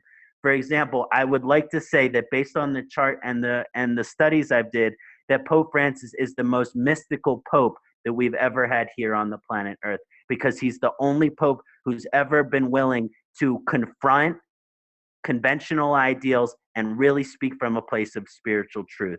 And this Ketu Mahadasha period could be a time where we really experience spirituality in the Catholicism through Pope Francis, even though Catholicism in the past may not necessarily be spiritual, because Pope Francis is coming into it. He's making Catholicism more spiritual or mystical just by being who he is. A couple more notes here on Pope Francis. We talked about how his energies are similar in Buenos Aires and Rome, and this is a very special thing that happens in cartography that shows that no matter where you are having an alignment or growth in two places. And that Jupiter, being this planet of growth, shows an incredible amount of growth for him in both of these locations. So during Pope Francis's rise in Argentina during his Mercury Mahadasha, it activated the rise in the Vatican in Italy as well. And so when Pope Francis entered Mercury-Jupiter dasha in October 2011. Because of the activation going on in Rome, it was an incredible alignment towards him realizing his guru potential and achieving his spiritual potential. So when Pope Francis went into the Mercury-Jupiter period in October 2011, and at the same time they were looking for a new pope, everything was aligning in terms of the cartography, in terms of the chart, in terms of the dasha periods for Pope Francis to become the next pope after Pope Benedict. And I was not a fan of Pope Benedict. So key significations for Pope Francis, we mentioned Jupiter in Sagittarius and a Mercury which is heavily influenced by these Jupiter vibrations. During the Mercury Mahadasha, this Jupiter influence encouraged and in great spiritual and social status growth as relates to the spiritual life. And when he became Pope in 2013, during his Mercury-Jupiter period, all of these spiritual energies were climaxing in terms of reaching their full extent. And so the prominent Jupiter and Mercury lines in Buenos Aires and Rome show the incredible spiritual growth potential and guru vibrations that equally exist in his home country of Buenos Aires and where the Vatican is in Rome, Italy. And I really love that example. And I'll just flash back to the chart here and discuss Pope Francis's lines one more time. So again, here in Argentina, Buenos Aires, Mercury line here, Jupiter line here. Here in Italy, you have the Mercury line here and the Jupiter line here. So extremely similar energies in these two places. So a lot of alignment around these areas for him. Those are two of the best examples because these are fully realized spiritual teachers, one from the West, one from the East. And I think it's beautiful to kind of discuss that, like I mentioned, that both of these people had fully realized their spiritual potential with the help of their Jyotish chart, with the help of their Mahadasha periods and their Antardasha periods, and the help of their astrocartography. And it didn't matter that they were from different locations. It didn't matter that they were from two different religious backgrounds. But what does it show? That no matter what religion you choose, that there is still this full alignment for your spiritual potential. So in other words, there is not one true correct path. Hinduism is not the correct path. Christianity is not the correct path. Islam is not the correct path. All of these things, it is not one correct path, but rather all of these paths that lead us to the same place. And so no matter what religion you choose, no matter what spiritual paradigm you choose, whether it's a Western religion or an Eastern religion, whether it's shamanic or indigenous, everyone has the potential to get the full realization of their spiritual potential and get closer to God, no matter where they come from or what religion they choose. And I think that's a really beautiful lesson to kind of take away from our time together today. Just to go over a few notes, and then if Sunil would like, we can take some questions from the community. But there are no specific planetary lines that indicate spirituality, guru, and moksha vibrations without proper analysis of the birth chart. So even though Jupiter and Ketu, they have these strong spiritual significations, if they're not in the proper houses or the proper signs, they lose that spiritual power. So it's important that all of these things are taken into effect. I mentioned that acclimating and aligning to certain planetary periods during specific planetary times can increase our ability to achieve these aims of life and improve the quality of life. For example, when Yogananda went into his Rahu Mahadasha, there was a lot of alignment in terms of him achieving his spiritual potential on the west coast of the United States, where he created his ashram. In terms of Pope Francis, during his Mercury-Jupiter period, there shows a lot of alignment in terms of him achieving his spiritual potential either in Italy or Buenos Aires. So again, when we align to these lines at the proper times, it shows an incredible support in terms of us achieving these aims of life and achieving an overall greater quality of life. And the last thing I want to say in terms of the PowerPoint, that astrocartography can be a very helpful tool in helping us determine where to be at the right time. But no matter where we go, our karma is inescapable. So even if we go to another location to get away from more difficult karmas, no matter what, those difficult karmas may still come with us, but they just might not experience in a heavy way. So yes, it can be a helpful tool in helping determine where to be at the right time. But at the same time, you never want to run away from your planetary karma. So it's about being in alignment with your karma at given times and never truly running away from it. And when we align to these energies at the right time, we consider them karmic blessings that the universe has provided us. And so aligning with these planetary lines at the proper times can help us achieve dharma, artha, kama, and moksha. And I think looking at the examples that we've had today, it really shows that spirituality, guru, and moksha vibrations can really be achieved with the help of astrocartography. And so thank you all for listening to me and sharing this time with me. It's been a true blessing. Sunilji, how would you like to proceed? This is so wonderful, Kṣaṇāti. This is so wonderful. Such brilliant research. Fantastic. The two examples were mind-blowing, really. Thank you so, so, so much. Thank you, Bettina. You have really enlightened us. Wonderful lecture. Beautiful, Thank beautiful. you so much. Thank you. I'm so touched. It's been such a blessing for me to be here. Thank you so much. Oh, we'd love to have you, of course. Wonderful, really. So Great. much. So are we going to end now, or should we look at are we going to look at questions, or how should we proceed?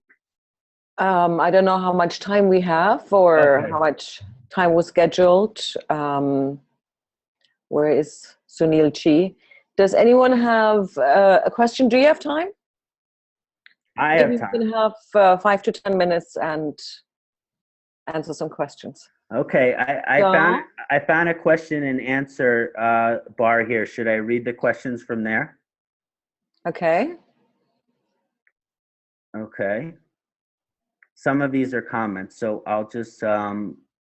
Yeah, I can see those. I cannot see the Q&As. I can only see the chat. Okay, so the first question that I'm looking at is, please give us some example of having a retrograde planet in the spiritual houses mentioned. Okay, so let me see. Did any of, well, I don't have any examples of that on me, but just to kind of look at that, when you see a retrograde planet in one of the spiritual houses mentioned, it's obviously going to have a greater amount of significance if that planet that is in the spiritual house is a spiritual planet. For example, having Jupiter retrograde in the 9th house can still show a great amount of spiritual vibration. Also, Jupiter retrograde in the 8th house or the 12th house can show a great amount of spiritual vibration. And actually, one of the things that's interesting is that Saturn retrograde can show a great amount of spiritual vibration as well, because you have to go through so many challenges and obstacles in order to become this highest version or this fully realized version of yourself. So again, the retrograde planets in the spiritual houses, they can still show spiritual signification. But again, Jupiter retrograde being the primary that kind of encourages spiritual vibration. But when you get certain planets like Mercury retrograde, Mars retrograde, these don't necessarily have as much spiritual influence as the Jupiter retrograde and the Saturn retrograde. Okay. Okay. Wonderful. Mm-hmm. Oh, this is an interesting question, although not particularly relevant but I still would like to answer it. Have you applied the Atmakarika influence to the astrocartography? Yes, the Atmakarika can have a great amount of significance. In terms of the Atmakarika, when you find your Atmakarika, obviously that planetary line is going to have a great amount of significations. Usually speaking, even if the Atmakaraka is in an enemy sign or debilitated or retrograde, that the planetary line of the Atmakaraka still has positive influence. So no matter what, the planetary line of the Atmakaraka has positive influence. Now, if that Atmakaraka planet is in exaltation or a friend sign or is in a signification house, it increases those positive qualities. But one of the ways of thinking of the Atmakaraka is similar to the Lagna, in the sense of whatever your Lagna is, the planet which is ruling that Lagna, that line generally will have a positive energy for you. Similarly, the planet of your Atmakaraka, this line will also has a positive energy. So the Lagna and the Atmakaraka lines, they possess an inherently positive or karmic energy that is going to be good. And of course, you only have to be concerned if it's really in a challenged or difficult or debilitated position. But even so, it will still possess some positive or karmic qualities. Wonderful. Okay. Very well. Okay.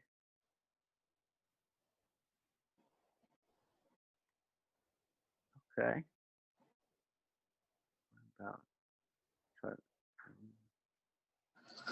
Okay, I think that's all the questions that are jumping out at me from this list.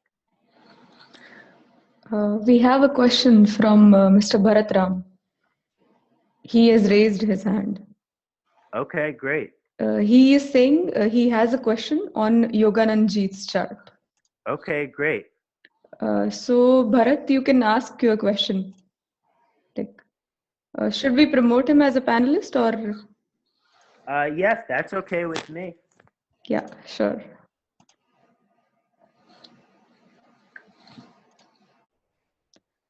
Okay. Hello, Bharat. Can you hear us? Hello, Bharat. Can you hear me? Yes. Kṣaṇāti, thank you very much for this wonderful session.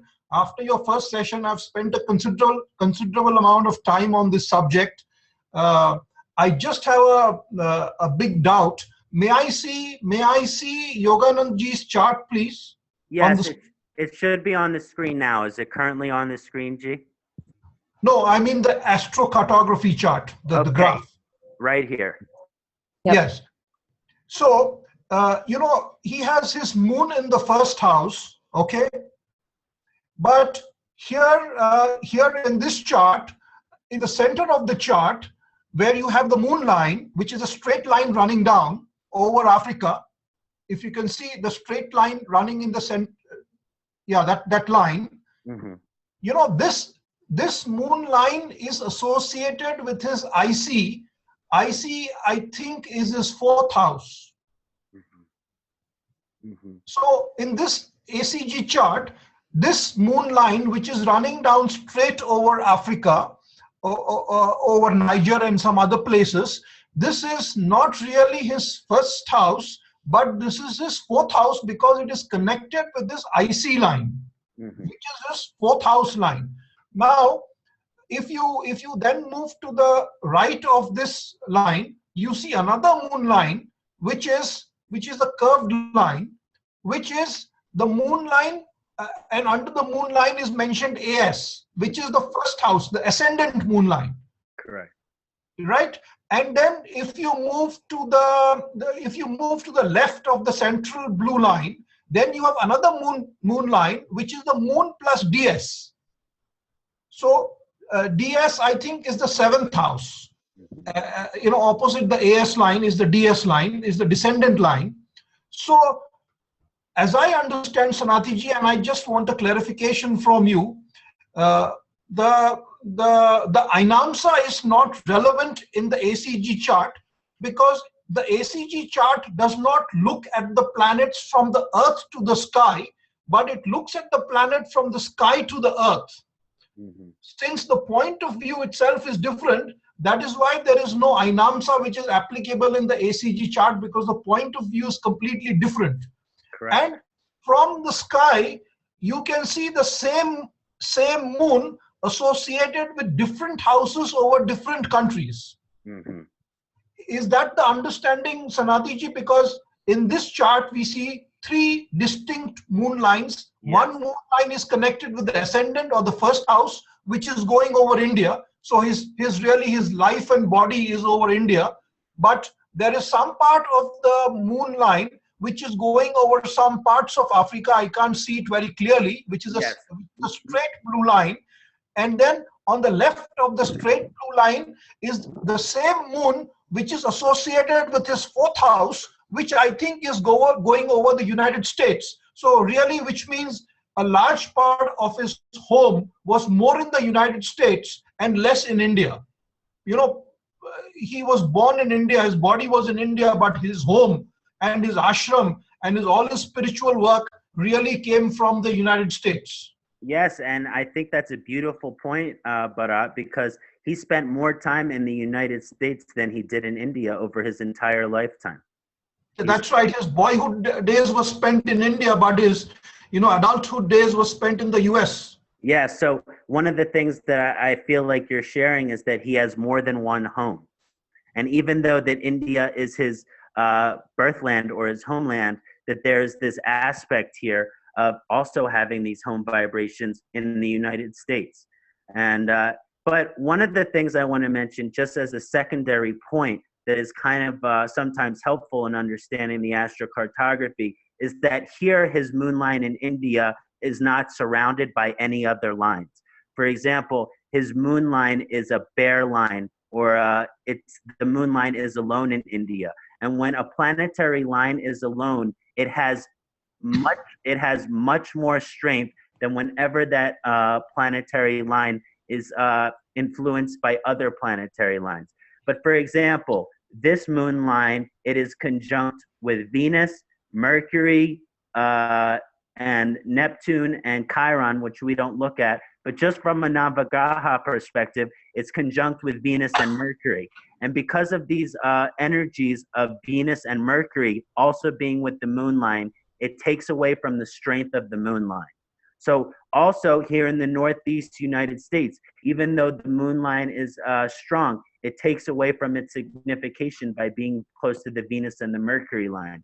So even though that the moon line has significations here, that because the moon line is alone in India, it's stronger in India than it is in the other locations. Right. Thank you very much. Yeah, thank you very much for clarifying this. Thank you, Bharat. It's a pleasure to meet you, sir. Thank you very much. Wonderful. Can we take another question? Of course. We have a question from Varun Chaudhary. What about Ketu in Sri Yogananda ji's chart? Can you please elaborate? Yes.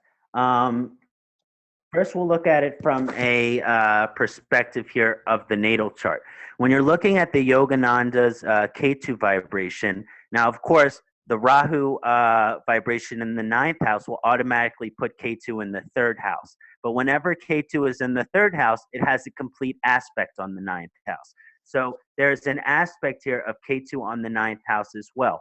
Helping the Ketu is also aligning to the full realization of Yogananda's spiritual guru vibrations. Now, the 3rd house, it's a house of ambition. It's a house of motivation. It's a house of intention. And so having Ketu in this 3rd house kind of shows that at some deep level, Yogananda's intentions or motivations or ambitions, they're connected towards this moksha vibration. They're connected toward this spiritual vibration, which means he's naturally coming from this vibration. So everyone he helps, he's going to help bring them closer to moksha, help bring them closer to God, help bring them closer to the full realization. And just to expand on this energy, or to kind of like summarize it, is at the time of Yogananda left his body, he was in the Rahu Mahadasha and the Ketu Antardasha. And one of the things that it shows with the Ketu aspect on the 9th house is that this period for him was a time of moksha. And his whole life he was coming from a place of moksha, where that was his intentions, his ambitions, and his motivations. But it was during these times of the Ketu period where he truly experienced that moksha. So even though these were always his intentions, that when he went into this Ketu period, he would have these glimpses of moksha. And it was actually during the Ketu sub-period of Rahu where he transcended his physical body in full awareness. So again, kind of like the Ketu for Yogananda, showing up that his intentions are always coming from a place of moksha, both for himself and for his disciples and his teachings. Wonderful. Thank you. Thank you so much. My pleasure. Can we take another question? Is it fine? Great. Yes, this is fun. Yeah. We have a question from Kṣaṇāti. He wants to come on the panel. So should we promote? Great. Yeah, in just a sec.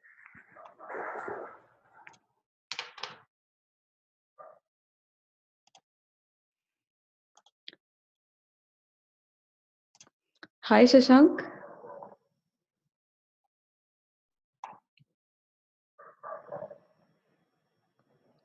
Hello, Kṣaṇāti. Can you hear us? Yes, Hello? yes. Yeah. Yeah. I just want to share a screen with Kṣaṇāti sir, and the first slide where he gave some significations of planet, houses, and signs. So there is something interesting stuff which I want to share with him. The same exact things I have in a chart. So I just need to understand the thing. Can I share that chart? Should I Sure. pull up? Should I pull up this slide or? Yeah, this one. Okay. So now the things you have shown to us in this slide is the same planets and houses and signs connected to my chart as well. So can I share for a moment, because I have also ready with the astrocartography chart of mine. Beautiful. Let's take a look.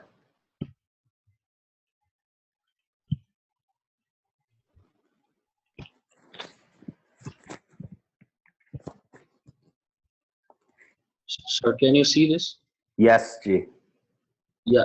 Now this is actually my chart, and I'm a Sagittarius ascendant. Beautiful chart. Hello? I love your 8th house. Yes, and it's been like when I was running through Venus Mahadasha, and I entered into Venus, Moon in Venus. I found my guru in 23rd of December 2014. And you were in Venus, Moon? Moon, Venus, Moon, Venus. Okay. Venus in the 9th house would show definitely alignment during the Venus Mahadasha. Yes, and basically when I were there in 9th house, so I my work is I work as an anchor, right? So there is always thing with me that I communicate with people, whether it is a spiritual way or it is a materialistic way. But there is always a tug of war with me. Sometimes I've been pulled towards materialism, and sometimes I'm pulled towards spirituality. So by showing the astrocartography chart, I just want to know that to pursue the spiritual part more, whether I have to leave my homeland or not to get something good out of spirituality. Great. That's a great question. And your Jupiter Ketu in the 8th house with the Venus in the 9th house could definitely show that struggle between the material and the spiritual. Kind of like one path with two different forks, that you could have success in either. So the thing is that Moon is like 8th house Lord sitting in 4th house. So ninth from that. So is it like if I want to pursue something good into spirituality, I have to leave my homeland? May I see your do you have your cartography chart? Just a minute. Okay, let's find. We'll take a look and we'll find some alignment there. Can you see this? Yes, now I can see it. Okay, so is there any way we can also have a small version of your chart on this screen as well, or is that too difficult? Should I share the Asian chart, or should I show you the world chart? Well, I have a pretty good memory of it.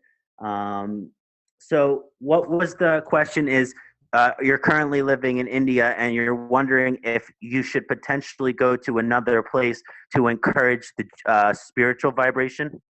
Yes, exactly. Okay. Now, are you located in the west part of India or the east? Yes. I'm from the exact west part, that is the state of Gujarat. Okay. Can you show me with your mouse where that is located? This is Ahmedabad over here. Okay. And yeah. Great. Okay. So, and is this black line the Rahu line next to Saturn? Okay. Yes, it is. Okay.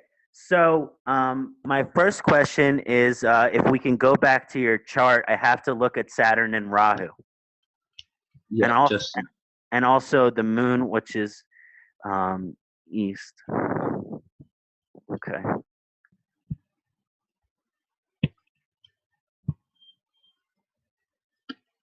Okay, great. So Saturn in the ascendant, moon in the 4th, Rahu in the Ketu in the 8th. Okay. Okay. I could see that benefit. Okay, so inherently, because your Rahu Ketu line is in India and your moon line is in the west, so it's just close to Pakistan, if I remember correctly. Yes, was right. Your moon line, but where you Right. where you currently are in India, you will be having an influence by that moon line. Also, you will be having an influence by your Saturn and Rahu line. So where you currently are, you're getting a mix of moon, Rahu, Ketu, and Saturn. Now, because of the Rahu Ketu line in India, there is automatically now because Rahu is in the 2nd house and that Ketu is in the 8th house. These are the two different paths. Rahu in the 2nd house can show a predisposition towards seeking money. Where money or monetary aspects may be put over other aspects for material comfort and safety. But then the 8th house Ketu is saying that strong amount of spiritual transformation can occur and letting go of attachments and not having these physical things. So they sometimes say that the cure for Rahu is Ketu. And so here in India, you have both of these options where that the Rahu line is encouraging you to focus on your finances, on artha, prosperity, success, and financial security. But the Ketu aspect of that line is encouraging you to focus on moksha. So in a sense, you have these artha existing and the moksha existing, both in the same area. So there is a great amount of potential for you to get closer to moksha because Jupiter is in the 8th house with Ketu. There's a great amount of spiritual vibration that is that if you choose the spiritual path, it will be extremely productive for you, and that there is an alignment there around India being in this place that can help you get closer to moksha. But at the same time, you are going to be tempted by the desire to focus on money because of Rahu being in the 2nd house. Now, these operations exist, and maybe it's important that you experience the temptation, because when you experience that temptation, but then you move past it, it's that much stronger of a decision. When that temptation isn't there, it's easier to not focus on it. But when that temptation is there and we don't give into it, it is going to promote you spiritually in a great way. So I will say that India is very good for you in terms of spirituality and moksha vibrations, but you will still be tempted to focus on the material or the artha aim of life. Now, one of the things that I would mention is that I really like is that you have Sun in Leo in the 9th house. I really like that vibration. And even Venus in the ninth house, but the Sun and Venus energy in the ninth house would show that in terms of a guru vibration, not that leaving India is necessary for your spiritual growth, but if you go towards your Sun or your Venus lines, you will be getting an incredible transformation in terms of your spiritual path. So it will be focused on more of a guru vibration, your morals and ethics, honoring gurus, and the own realization of your inner gurus if you go towards these Sun or Venus lines. But your moksha vibration is still very strong in India. But the guru vibration may be stronger near the Sun and Venus lines in terms of your ability to, and the ninth house is the house of spiritual evolution as well. So going closer to these Sun or Venus lines, it may prove beneficial in your dharma or your spiritual evolution, but isn't necessary for moksha because where you currently are is still conducive to moksha. Now, can we switch to your astrocartography and take a look at where these Sun and Venus lines are? Yeah, just a minute.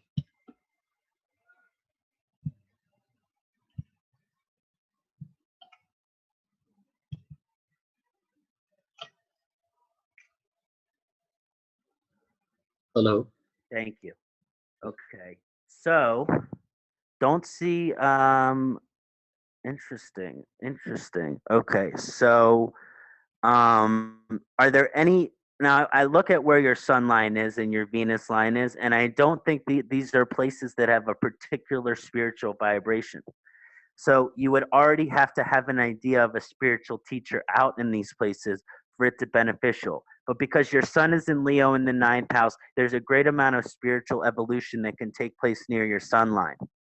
And I don't say you have to go there for your spiritual growth, especially towards, you don't have to go there for your spiritual growth, especially because moksha is heavily concentrated for you in India, but it just shows more of these like higher teachings, this dharma, this spiritual energy also coming from the Sun line.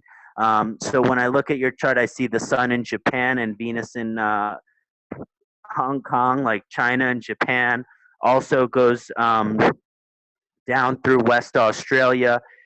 Here, I like your Sun. You have a Sun vortex in Ethiopia. So, not saying that you have a guru from there, but of course, there's this possibility there where, okay, there's some alignment for you there.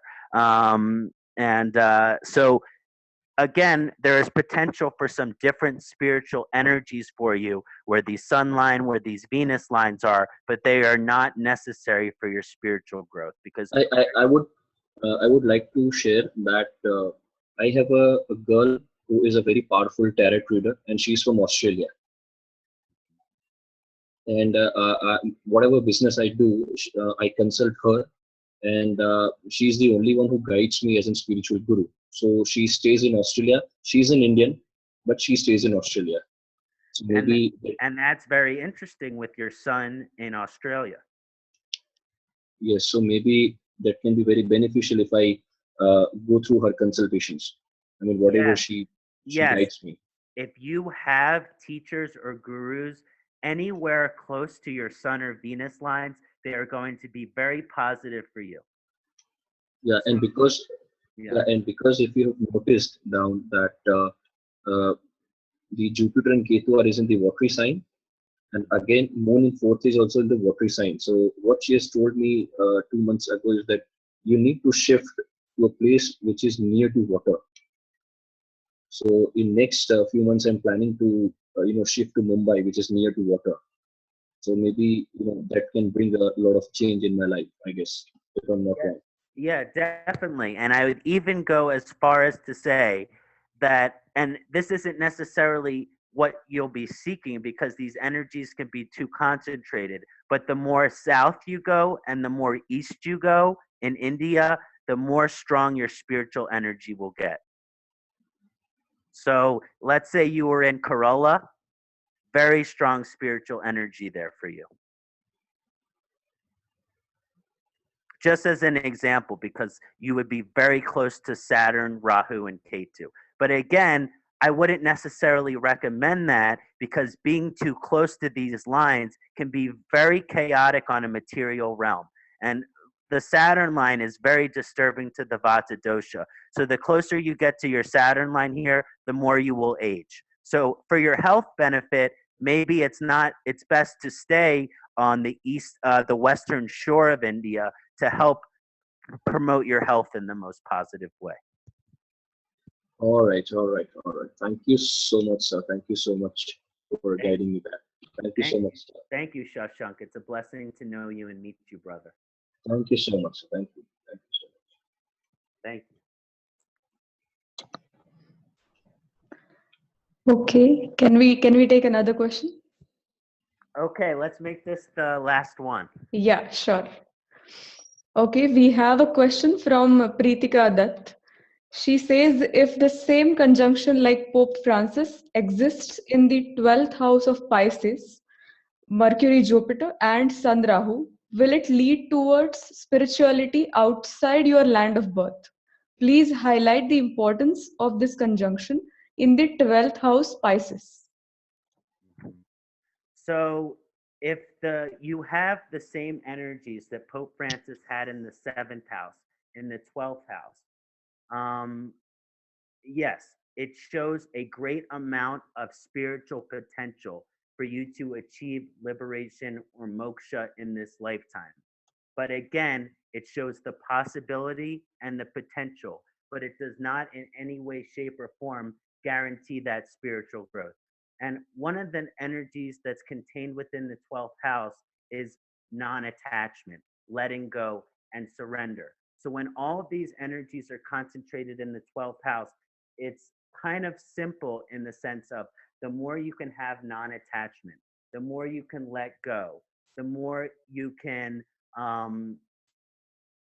to truly love and appreciate something, but to not be attached to it. This is what's going to help manifest your spiritual growth. But even though all of that potential for your spiritual growth is situated in the 12th house, that if you aren't willing to let go, if you hold on to things like money, relationship, ego, that these things will prevent you from any type of spiritual growth. So on the positive side, there's a great amount of potential for moksha when we can learn to let go and have non-attachment, but that's still a choice that every individual has to make. And let's say the planetary lines, which are connected to that house, because it's in the 12th house, it's a place that's going to force these energies of non-attachment and letting go. And that sometimes living close to an energy which is located in the 12th house can be challenging, because generally things will come into your life only so that they leave. And because of this energy, even though this energy is supportive in the spiritual life, if you choose to be non-attachment, that you still might not want to live near closer to these cartographic lines, because they're going to force these lessons in a greater way. Wonderful, wonderful. So should we call it a day? Yes, thank you. Thank you so much, everybody, for thank you for helping. Thank you for joining. Thank you for sharing this space and this time with me. Thank you so much. Jai Shiva Shambho, Om Namah Shivaya, and blessings to the whole Saptarishi community. I guess Sunilji has gone to bed for the evening. I would also like to send my love and blessings to Sunilji. Thank you so much, everybody. It's been such an honor for me. Thank you. Oh, thank you, Kṣaṇāti. Wonderful. Very wonderful. Thank you all for joining us, and we'll be back shortly. Have a nice evening, and bye to everyone, wherever you are. Kṣaṇāti, wonderful. Namaste from us. Namaste. Hari Om. Hari Om.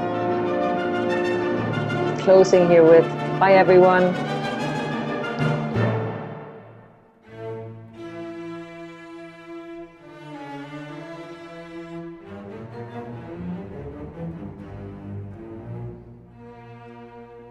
Then he said, please think on this fundamental question of astrology. Why are you born in so and so lagna, Taurus lagna, Karka lagna? Why not in some